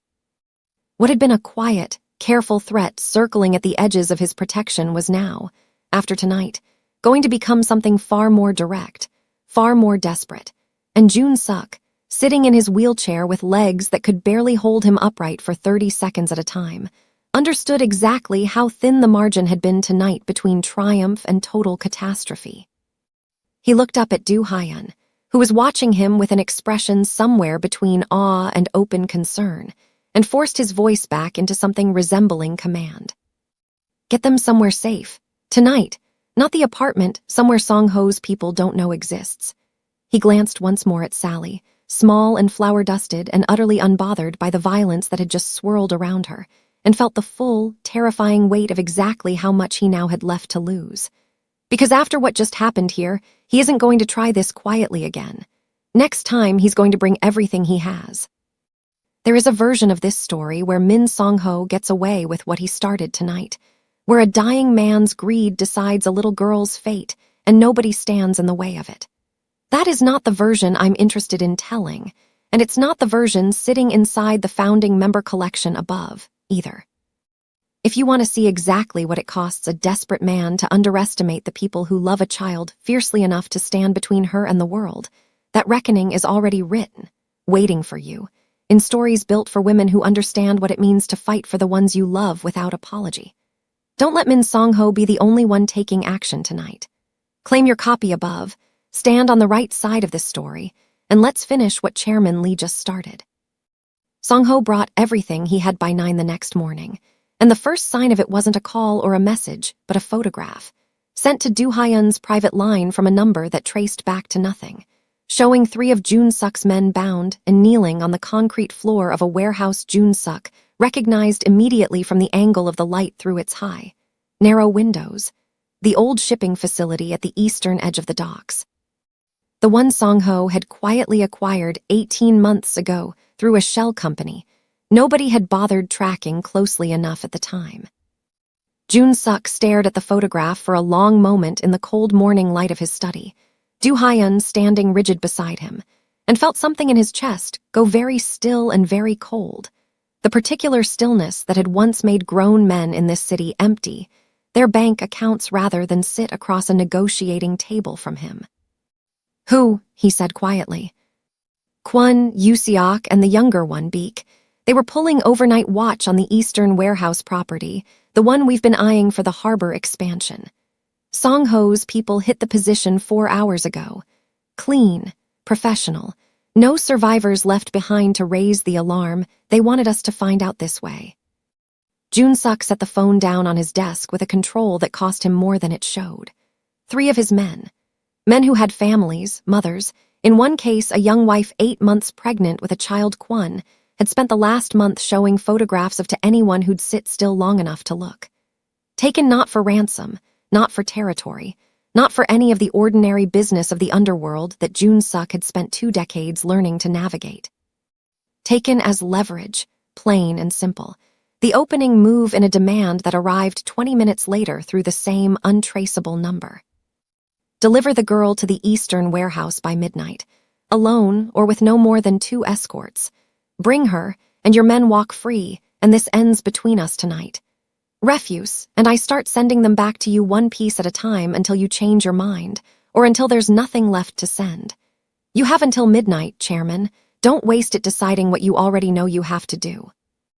Do-hyun read it over Jun-suk's shoulder and said nothing for a long moment, and Jun-suk understood. In the careful way his head of security was holding his own jaw, that Do-hyun was waiting to see which direction his chairman was going to move before he offered an opinion he might have to walk back later. "He's not getting her," Jun-suk said finally, and his voice came out flat, absolute, the voice of a decision that had already been made somewhere beneath conscious thought, long before the words reached his mouth. "Not today, not ever. Chairman, with respect, Kwon's wife is due in 6 weeks. If we don't at least appear to negotiate—" "I know exactly what's due in 6 weeks, Do-hyun. I know their names. I know their families. That doesn't change what I just said." He looked up, and whatever was in his face made Do-hyun go quiet. "Song-ho didn't take 3 of my men because he wants a trade. He took them because he thinks pain is the only language I still understand well enough to respond quickly. He's not wrong about that, historically. He's about to find out he's wrong about it tonight." By noon, the study had filled with the men who mattered most. Not the largest men in his organization, not the ones with the most fearsome reputations on the street, but the ones Jun-suk had trusted enough, over 10 years, to keep close even while confined to a chair. The ones who had never once, in a decade of watching him lose ground to men who could still walk into a room and command it, treated his paralysis as weakness worth exploiting. Do-hyun stood nearest the desk, as always. Beside him, a wiry, sharp-eyed woman named Yuna, who ran what remained of the syndicate's intelligence network with a precision Jun-suk, had come to rely on more than he trusted almost anyone else's judgment. 3 more lieutenants filled the remaining chairs, men who had come up through the organization together, who had buried friends together, who understood without needing it explained to them exactly what tonight was going to cost. Jun-suk laid the warehouse blueprints across his desk. Old ones, from before Song-ho's renovation, supplemented by whatever Yuna's people had managed to gather in the 6 hours since the ultimatum arrived, which was, she admitted with visible frustration, less than any of them wanted. "He's had 18 months to fortify that building," Yuna said, tracing a finger along the warehouse's northern wall. "We know he's added reinforced doors at both main entrances. We know there's at least 1 elevated position along the catwalk here, probably 2, with clear sightlines down onto the main floor.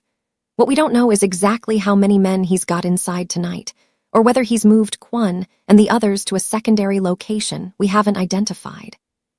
"He'll want them visible," Jun-suk said. "Leverage only works if I believe it's real. He'll keep them close, somewhere he can prove they're alive if I push back on the terms." "Which means somewhere on that main floor," Do-hyun said. "Which means we'll be walking into whatever kill zone he's built around them." Nobody in the room disagreed with that assessment, and nobody offered a version of the plan that pretended otherwise. This wasn't going to be a quiet extraction. Song-ho had made his intentions plain enough in the photograph itself, in the careful staging of it, in the specific cruelty of choosing men with families to send that message with. He wanted Jun-suk to understand, walking in, that every second of hesitation had a cost, and that cost would be paid in the currency of men who trusted their chairman to come for them. "We're not negotiating, and we're not walking in quiet," Jun-suk said, straightening in his chair, the exhaustion and lingering pain from the bakery still living in every muscle below his waist but pushed, for now, somewhere he didn't have to feel it. "We move in force tonight before he expects it. Midnight is his deadline. We arrive before 11. If you've ever watched someone you love decide, in a single moment, that the people who follow them matter more than the danger waiting on the other side of that decision, you already understand exactly what's sitting in this room tonight. This isn't the story of one man's redemption anymore. It's the story of everyone willing to stand beside him." The planning stretched through the afternoon and into evening, the study filling with the particular tension of men preparing for something they all understood carried real, permanent cost. Yuna's people worked the phones and the old contacts, piecing together whatever fragments of the warehouse's current layout they could gather from dockworkers who owed favors and harbor officials who'd learned, over the years, that certain questions were better answered quietly than reported to anyone official. Do-hyun moved between the study and the compound's lower levels, where the men who would go in that night were checking equipment with the grim, methodical calm of people who had done this kind of work before and understood exactly what it might cost them this time. Jun-suk found himself, in a quiet stretch of the afternoon, wheeling himself out onto the estate's rear terrace, where Sally sat wrapped in a blanket someone from the kitchen staff had brought her, watching the gray winter sky with the same steady, unhurried patience she brought to everything. Beatrice sat beside her, closer now than she'd been that first strange night, the wariness in her posture softened by 4 days of watching this man's household move heaven and earth to keep her daughter safe. "You're going to fight him tonight," Sally said, not looking away from the sky before Jun-suk had said a single word. He should have been surprised by how directly she said it. He'd stopped being surprised by much of anything Sally said 4 days into knowing her. "I am." "Are you scared?"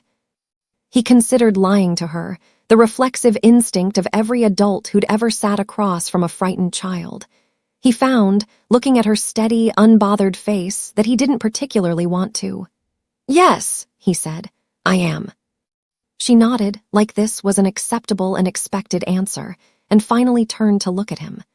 "My grandma used to say being scared and doing it anyway is the only kind of brave that actually counts. The other kind is just not knowing any better." Beatrice made a small sound beside her daughter, something between a laugh and something closer to grief, and reached out to smooth a strand of hair back from Sally's forehead with a tenderness that made Jun-suk look away, briefly, toward the darkening tree line at the edge of the property. He thought of his own mother, whom he barely remembered, dead before he was old enough to hold onto more than fragments of her voice. He thought of the driver who had died in his place 10 years ago, whose name he still said quietly to himself some nights, alone, the way you say a name you're afraid of forgetting. "I want you to know," he said to both of them, though his eyes stayed on Sally, "that whatever happens tonight, you'll be protected. Do-hyun will stay here with a full detail. Song-ho does not get near this house." "I know," Sally said simply, with the same untroubled certainty she'd carried since the first night she'd walked up to his table. "You're going to win." "You sound very sure of that." "My grandma wrote it down," she said, and something in the way she said it made the back of Jun-suk's neck prickle, the same sensation he'd felt reading Beatrice's face the night she'd told him about the journal, the sense of standing at the edge of something larger and older than he had the tools to fully understand. Not everything, but some of it. She knew you'd have to fight somebody bad. She just didn't write down when. Beatrice's hand went still against her daughter's hair. "Sally," she said carefully, "what else did Grandma write that you haven't told us?" Sally shrugged, the easy, unbothered shrug of a child who genuinely didn't understand why the adults around her kept treating perfectly ordinary information like it was something extraordinary. "I don't know all of it. I just know some. It comes to me sometimes, like remembering something I never actually saw." She looked back up at the sky. "I don't always know when it's going to come. It just does." Jun-suk exchanged a glance with Beatrice over the top of Sally's head and saw in her face the same unanswered questions sitting behind his own. How much of what was still coming, still unwritten, still unfolding in the hours ahead, this child might already, in some fragmented, half-understood way, already know? It was a question neither of them had time to chase that evening. With midnight bearing down, and 3 of his men waiting somewhere inside a warehouse for a rescue that had to succeed on the first attempt, because there would be no second one. By 9 that night, the compound's lower courtyard had filled with the quiet, focused activity of men preparing for war, vehicles loaded, weapons checked and checked again, Yuna running last-minute intelligence updates through a small radio pressed to her ear, her expression tightening slightly with each new fragment of information that came through. Jun-suk sat at the center of it in his wheelchair, dressed once more in a dark suit, his legs still trembling faintly with the aftermath of the bakery, still nowhere close to the strength Dr. Han had told him he'd need for whatever physical confrontation tonight might demand. He would go anyway. Every man in that courtyard understood, without needing to be told, that their chairman intended to be inside that warehouse tonight, not directing from a safe distance, and every one of them had decided, independently, that this was simply the cost of loyalty to a man who had never once, in 10 years, asked them to walk into danger he wasn't willing to walk into himself.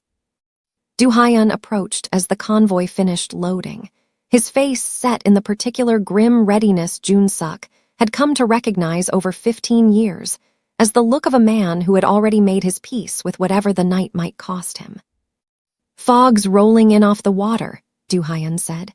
"Heavier than the forecast said it would be. It'll cut visibility on the approach, which helps us get closer before we're spotted, but it'll cut ours too, once we're inside. Then we use every advantage the dark gives us and account for the rest," Jun-suk said, and looked out past the compound gates toward the direction of the harbor, where the fog was already beginning to roll thick and low across the city, swallowing the streetlights one by one, wrapping the entire eastern district in a gray, silent shroud that felt, in that moment, less like weather and more like the world itself holding its breath.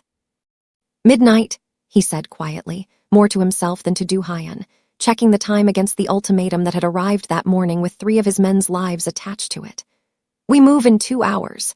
And Do-hyun," he looked up, and something in his face had gone harder than Do-hyun had seen from him in a very long time, the cold, absolute stillness of a man who had already decided, fully and finally, exactly how far he was willing to go.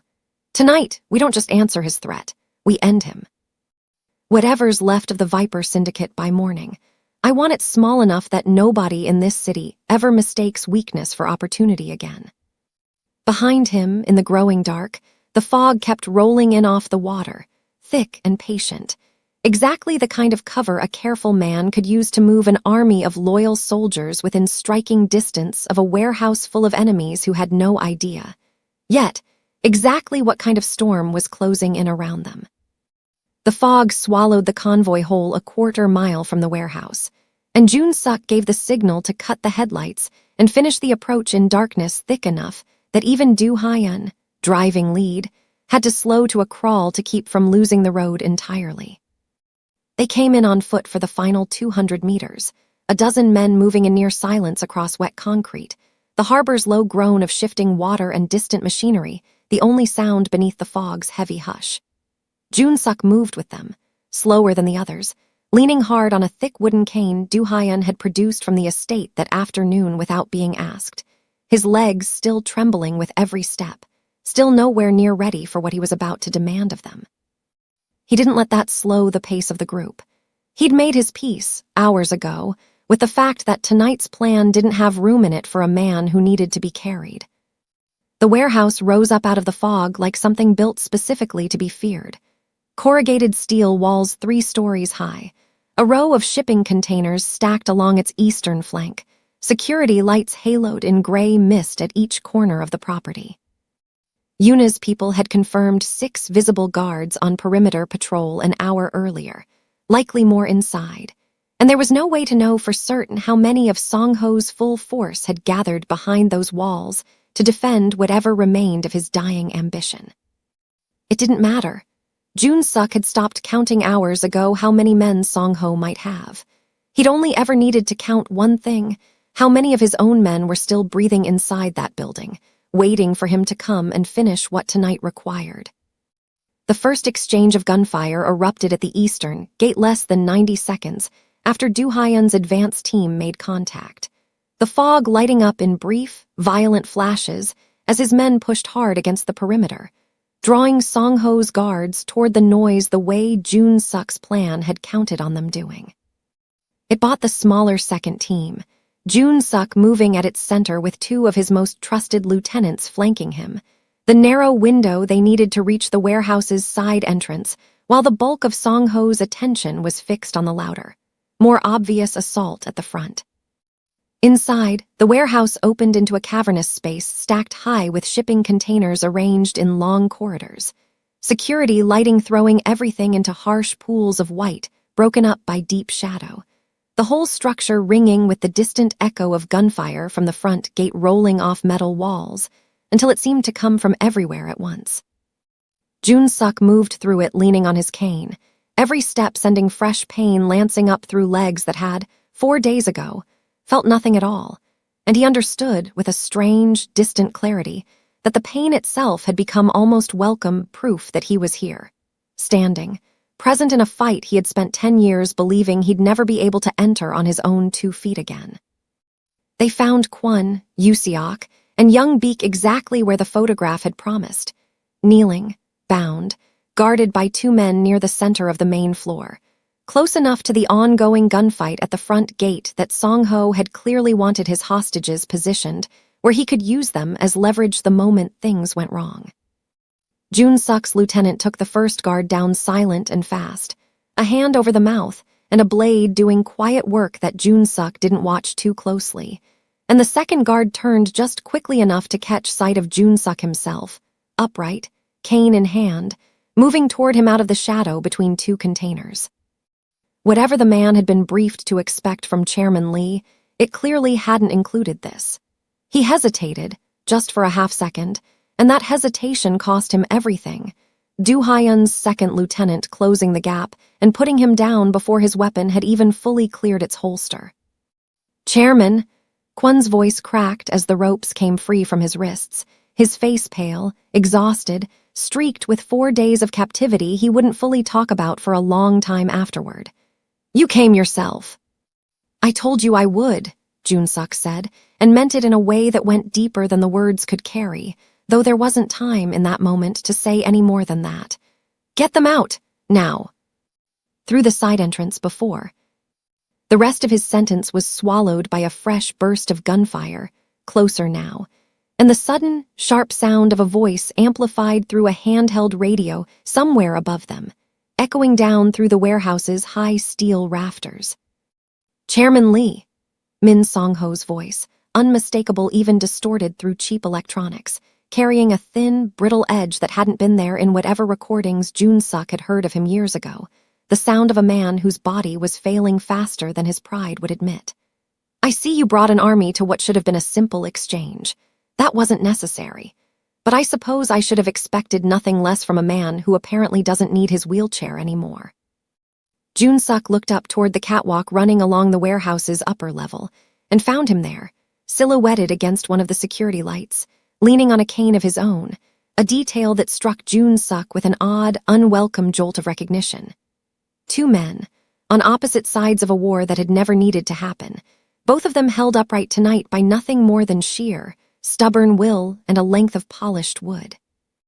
If your heart is pounding the way mine is right now, hold on to it, because everything this story has built toward, every ounce of pain Chairman Lee has fought through since that first night at the cafe table, is about to come down to what happens in the next few minutes. Drop a like right now if you're ready to watch this man finish what he started. "Send Kwon and the others out," Jun-suk called up, his voice carrying clean and hard across the warehouse floor despite everything his body had already been through tonight. "They have nothing to do with what's between us. Let them go, and we finish this between the 2 of us. No more men die for a fight that was never theirs." There was a long pause from the catwalk, long enough that Jun-suk began to wonder if Song-ho intended to answer at all. And then a slow, tired laugh drifted down through the fog-thick air, more exhausted than menacing. "You want to finish this yourself," Song-ho said. "Man to man, how noble." Another pause, and when he spoke again, something in his voice had shifted, dropped, the performance falling away to reveal something rower underneath. "Do you know what it's like, Chairman, to watch your own spine give out a little more every single week? To know, with absolute medical certainty, exactly how many good years you have left, and to watch that number get smaller every time you see a specialist. I have a daughter at school in Switzerland. I promised her I'd be at her graduation. My doctors tell me I have maybe 18 months before I can't hold a pen, let alone stand in front of her and hand her a diploma photograph like a normal father." His voice cracked, just slightly, before hardening back into something colder. "That little girl in your care could give me those years back. I wasn't going to hurt her. I was simply going to take what I needed and let her go home to her mother, exactly the way I promised your men I would." "You put a gun to a 7-year-old's future to buy yourself more time," Jun-suk said, and his voice had gone very quiet, very still, the particular stillness that had made men twice Song-ho's size go pale across negotiating tables for a decade. "You don't get to dress that up as anything other than what it is." "And what you did," Song-ho said, "standing up out of that chair to protect a child who isn't yours, dismantling everything you spent 20 years building, is that not also desperation, Chairman? We are the same, you and I, two dying men who found, in that same small girl, the one thing that could save us. The only difference between us is that you got to her first." Jun-suk started walking toward the metal stairs leading up to the catwalk, his cane striking the concrete floor in a slow, deliberate rhythm.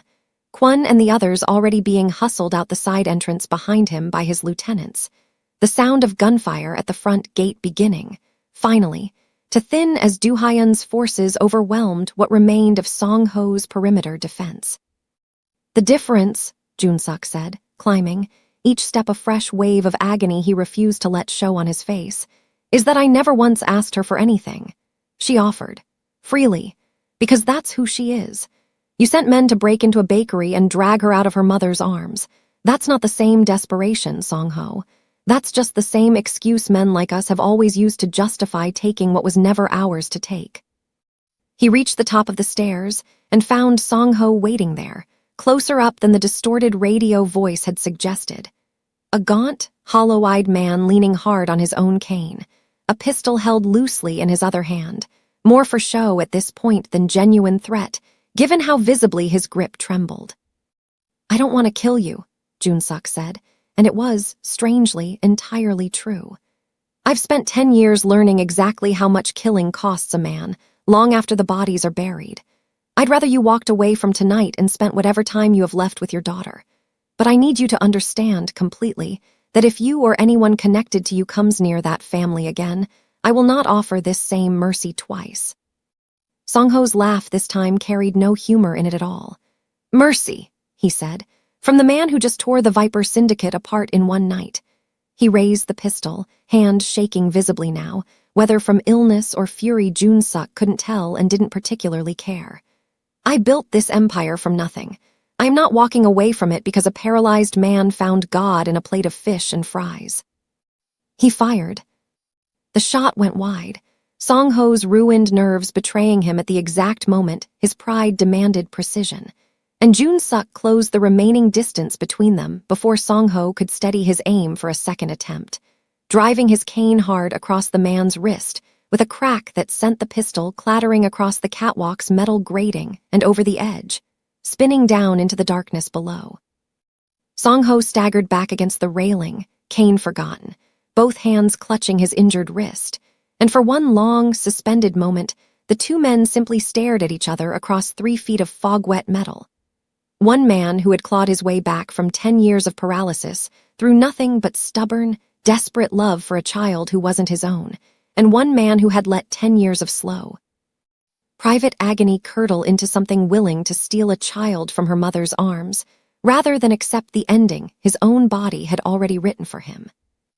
"Look at me," Jun-suk said quietly, and Song-ho, breathing hard, finally did. "This ends tonight. Not because I beat you in a fight you were never going to win with a body that failing. It ends because everyone down on that floor, everyone in this city who still answers to the Viper name, is about to watch you lose it all to a man in a wheelchair who shouldn't have been able to climb these stairs at all. That's the story that's going to travel through every syndicate in Seoul by morning. Not that you were cruel. That you were beaten by hope. Song-ho's face, in the harsh security light, had gone the particular gray of a man watching every remaining piece of his life's work collapse in real time. And for a moment Jun-suk thought he might lunge anyway, desperate, cornered with nothing left to lose. And then, instead, the fight simply went out of him all at once, his shoulders dropping, his ruined hand still cradled against his chest, the last of his resolve draining away into the fog-thick air between them. "My daughter," Song-ho said, so quietly Jun-suk almost didn't hear it over the last scattered gunfire below. "She doesn't know any of this, any of what I am, what I've done." "Then that's the only piece of mercy I can still offer you," Jun-suk said. "Walk away from this tonight with your life, and spend whatever time you have left making sure she never has to." Below them, the warehouse floor had gone almost entirely quiet, Do Hyun's men securing the last scattered resistance with the same brutal efficiency they'd shown at every stage of the night. And somewhere far off toward the eastern gate, Jun-suk could hear Kwon's voice, hoarse but alive, calling out to confirm that all 3 hostages had made it safely to the waiting vehicles. He looked back at Song-ho one final time, standing broken and defeated at the edge of the catwalk, with the fog curling in thick around them both, and felt, for just a moment, something that wasn't quite triumph and wasn't quite pity but sat somewhere uncomfortably close to both. "It's over," Jun-suk said, and turned to make his slow, agonizing way back down the stairs on legs that had 4 days ago. Felt nothing at all leaving Min, Song-ho alone at the top of a warehouse that no longer belonged to him, in an empire that had collapsed in a single night, with nothing left now but the fog, and the sound of sirens finally beginning to rise somewhere in the distance, drawing closer with every passing second. The sirens that had been closing in on the docks that foggy night never reached Min Song-ho at all. By the time the harbor police arrived, the warehouse stood empty except for scattered evidence of a business dispute gone wrong, the kind of ambiguous, unprovable mess that Seoul's underworld had been quietly cleaning up after itself for generations. Song-ho disappeared from the city within the week, his remaining assets seized by creditors and rivals who'd been circling his failing empire long before that night. And the last anyone in Jun-suk's organization heard of him, second-hand and unconfirmed, he was living quietly somewhere outside Zurich, closer to the private clinic that had been treating his spine for years. Closer to a boarding school, where a 14-year-old girl had no idea how close she'd come to losing her father to a war of his own making. Jun-suk never went looking for confirmation beyond that. Some debts, he'd come to understand, were better left where they fell. 6 months passed the way real healing actually passes, not in a single dramatic turn, but in the slow, unglamorous accumulation of ordinary days. Dr. Han's sessions had gone from 4 hours of agony that left him unable to sleep to 45 minutes of steady, manageable work 3 times a week. The tremor in his hands when he stood had faded to almost nothing. He'd traded the cane for a simple walking stick sometime around month 4, more habit now than necessity, the kind of thing a man carries not because his body demands it, but because it had become, in its own strange way, a piece of who he was becoming. The Biko syndicate took longer to dismantle than his legs had taken to heal. 10 years of criminal infrastructure didn't dissolve overnight, and Jun-suk had learned, in the process of unwinding it, exactly how much careful, patient work went into destroying something as thoroughly as he'd once worked to build it. He'd spent those 6 months in rooms with lawyers and accountants instead of enforcers and lieutenants, converting shipping routes into legitimate freight contracts, turning laundering fronts into actual, functioning businesses, releasing the men who'd served him loyally into either honest work within his new ventures or generous severances that let them walk away entirely. No questions asked, no consequences for choosing a different life than the one they'd built alongside him. Do Hyun had stayed, running security for what Jun-suk now called simply the Foundation, a title so plain and unremarkable that half the old syndicate contacts who called looking for the chairman didn't recognize it as belonging to him at all. That had been, Jun-suk suspected, exactly the point. The Beams Medical Rehabilitation Center had opened its doors 11 days ago. On a stretch of reclaimed harborfront land, Jun-suk had once eyed for an entirely different kind of expansion. Back when a container full of ports and profit had mattered to him more than almost anything else in his life. Now it housed 40 beds, a full neurological rehabilitation staff poached, at considerable expense, from 3 of the finest hospitals in Seoul, and a waiting list already 300 names long. Patients like him, people who'd been told by every specialist they could afford that their bodies had reached the end of what medicine could offer them. He couldn't promise them Sally's gift.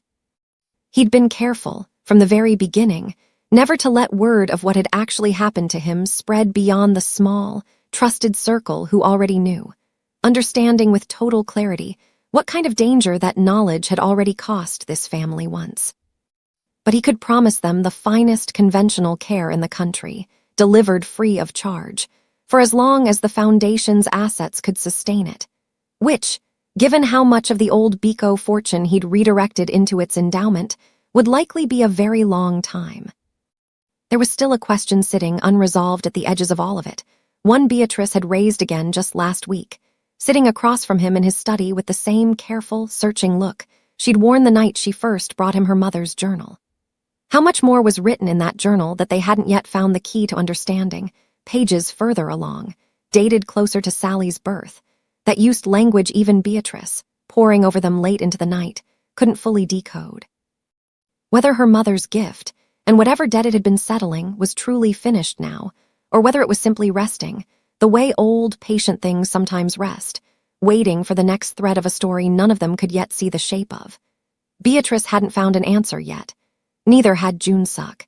He'd made his peace, in the months since the warehouse, with the idea that some questions simply took longer to answer than a single dangerous winter allowed for. But today wasn't a day for chasing unanswered questions. Today was simply a bright, ordinary Saturday morning, the kind Seoul produced maybe a dozen times a year, clear sky, mild air, the harbor breeze carrying none of the damp chill it usually did this time of year. And Jun-suk sat at an outdoor table on the foundation's newly finished courtyard, waiting. He'd chosen the location deliberately. It sat 2 blocks from the old seafood restaurant, close enough that the neighborhood felt familiar, far enough that it belonged fully to this new chapter, rather than the one that had ended in fire and fog 6 months earlier. The restaurant itself had closed not long after that first strange night.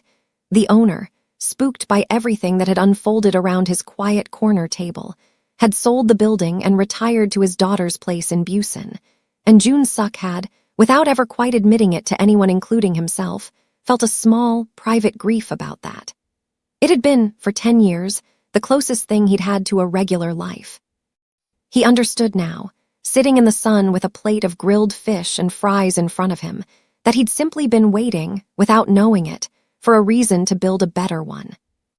Beatrice arrived first, no longer in the blue uniform she'd worn every day of the 18 months Jun-suk had known her, though she still worked at the bakery 3 days a week, insisting, with the same quiet stubbornness that ran clear through her whole family, that she wasn't interested in a life handed to her, only a life made a little safer for her daughter. She'd taken a position, alongside that, managing intake and family support at the new rehabilitation center, work that suited her, steady, careful, the kind of job where her particular gift for staying calm while everything around her felt urgent found somewhere useful to live. Sally trailed a few steps behind her mother, 7.5 now, taller than she'd been that first night at the cafe table, though her braids were still long, still neat, and her denim jacket, Jun-suk noted with something that settled warm and unexpected in his chest, was the exact same one she'd worn the night she pointed her finger at his face and changed the entire direction of his life. She spotted him at the table and broke into a run the last few steps, the particular unguarded joy of a child who had never once, in all the months he'd known her, learned to be careful around him the way the rest of the city still was. "You're not in your wheelchair," she said, sliding into the seat across from him, though she'd said some version of this every single time she'd seen him for the last 6 months, like she still, somehow, hadn't fully gotten used to the sight of it. "Not today," he agreed. "Not most days anymore." "Good," she said, with the same simple, satisfied certainty she'd shown him that very first night, and reached immediately for a fry off the shared plate between them, exactly the way she had 18 months ago, exactly the way that had started all of this. Beatrice settled into the third chair, and for a moment the three of them simply sat together in the bright morning sun, the harbor breeze carrying the faint, ordinary sounds of a city going about its Saturday. Delivery trucks, distant construction, somewhere nearby the low, cheerful clatter of the Foundation's cafeteria staff prepping for the lunch shift. It should have felt strange, Jun-suk thought, sitting here in plain daylight with no guards standing watch 6 feet away, no black sedans idling at the curb, nothing between this table and the ordinary rhythm of the street around it. It didn't feel strange at all. It felt more than almost anything in the last 10 years of his life. Like exactly where he was supposed to be. "How's the center?" Beatrice asked, reaching for her own cup of tea. "Full," Jun-suk said. "We admitted our first 11 patients this week. Dr. Han says the waiting list is already longer than we can honestly promise to work through in under a year, even at capacity." He looked out toward the harbor, where a container ship was moving slow and patient through the morning haze, cargo bound for somewhere ordinary. Nothing about it connected any longer to anything he'd once controlled. "I keep thinking about the family we admitted on Tuesday. A father, 40 years old, factory accident 3 years ago left him paralyzed from the chest down. His son is 9. Sat in the waiting room the entire first day, refused to leave his father's side." He paused, something in his throat tightening in a way that had become more familiar to him in the last 6 months than it had ever been in the 10 years before it. "That's what all of this is for. Not the building, not the money." That look on a 9-year-old's face when he understands his father might actually get better. Beatrice reached across the table and rested her hand briefly over his, a gesture that had become, over the months, simple and unremarkable between them, the easy warmth of people who had survived something together and come out the other side still standing. "Your driver would be proud of this," she said quietly. "Whatever guilt you've been carrying about him all these years, this is what carrying it well looks like." He hadn't told her that directly, not in so many words, but he'd stopped being surprised, months ago, by how much Beatrice seemed to understand about him without needing everything spelled out. He nodded, not trusting his voice fully in that moment, and let the silence between them carry what neither of them needed to say out loud. Sally, unbothered by the weight of the adults' conversation, had moved on to methodically working her way through the fries, occasionally offering a running commentary on the seagulls circling the harbor, on a dog she could see 3 tables over, on the particular shape of a cloud she'd decided looked like a dragon if you squinted the right way. It struck Jun-suk, watching her, how thoroughly ordinary she seemed in this moment, not the fierce, unblinking child who'd pointed her finger at his face and upended everything he understood about power and control, not the small, steady hand that had somehow reversed a decade of medical certainty, but simply a little girl enjoying fries in the sun with people who loved her. That, he thought, was perhaps the truest miracle of everything that had happened over the last 6 months. Not that his legs worked again. Not that an empire built on fear had been torn down and rebuilt into something that healed instead of harmed. But that a 7-year-old girl who had, by every reasonable measure, carried the weight of an old family debt and an extraordinary gift on her small shoulders since before she was even born, still got to simply be a child, laughing at seagulls, arguing gently with her mother about whether she could have a second helping of fries, unburdened, at least for this one bright Saturday morning, by anything larger than herself. Chairman Lee, a member of the Foundation's staff, approached the table with the particular hesitance of someone interrupting a private moment for something they judged important enough to justify it. "I'm sorry to interrupt. There's a call for you. Dr. Yoon says it's urgent, something about the results from this morning's diagnostic panel." Jun-suk felt Beatrice's hand tighten, briefly, over his, and understood, without needing to ask, that whatever this call was about, it likely concerned him directly. Some final piece of the long, careful medical picture Dr. Yoon had been building since that first impossible night, still searching for answers to explain exactly what had happened to a body that should have remained paralyzed forever. "I'll take it inside," he said, and began the slow, unhurried process of rising from his chair. No longer the desperate, agonizing effort it had been 6 months ago, simply an ordinary man standing to answer an ordinary phone call on an ordinary bright morning at a table that had become, over the last half-year, the closest thing to home he'd known in a very long time. Sally looked up from her fries as he stood, and something in her expression shifted, just slightly, the same faint, private knowing he'd seen cross her face a handful of times over the months, the look of a child hearing something the rest of them couldn't quite catch yet. "It's good news," she said simply, not looking particularly concerned, already reaching for another fry. "You'll see."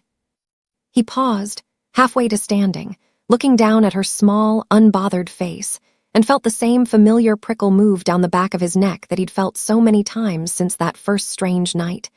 The sense of standing at the edge of something larger than he had the tools to fully explain, something old and patient that had chosen this child, for reasons still only half understood, to carry forward. He didn't ask her how she knew. He'd learned, over 6 months, that some things about Sally simply were what they were, and that the not knowing had become, in its own strange way, one of the quiet, ongoing gifts of loving this family. He made his way toward the foundation's entrance, walking stick-tapping steady and unhurried against the courtyard's clean stone path, and looked back once, briefly, at the table he was leaving, Beatrice laughing now at something Sally had said, the sun catching the gold in her tea, the whole scene washed in the particular warm, ordinary light of a Saturday morning that belonged, finally and completely, to nothing more dangerous than a mother, a daughter, and a plate of grilled fish and fries between them. Whatever Dr. Yoon's call held, Jun Suk understood, walking toward it, that it could not undo what this street, this table, this family had already given him.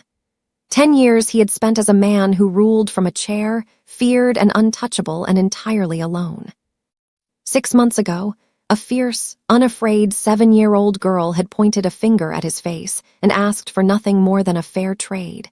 And in exchange for a plate of food he hadn't even wanted that night, she had given him back not just his legs, but every single thing that had made a life worth walking through in the first place. If you've stayed with this story from that very first hook, from a wheelchair-bound chairman and a little girl who wasn't afraid of anyone, all the way to this quiet Saturday morning table, thank you. Genuinely. Stories like this one only travel as far as the people willing to carry them forward, and you did exactly that tonight. If Sally and Jun Suk's journey found a place in your heart the way I hope it did, there are 2 more complete novels waiting for you in the founding member collection above, written for exactly this feeling. The kind of story that breaks you open and then carefully puts you back together. Love and loss and hope, all of it, yours to keep, along with the audiobook and every future release free for life. This window won't stay open forever. If tonight meant something to you, don't let it end here. Go claim your copy. And thank you truly for watching this story all the way home.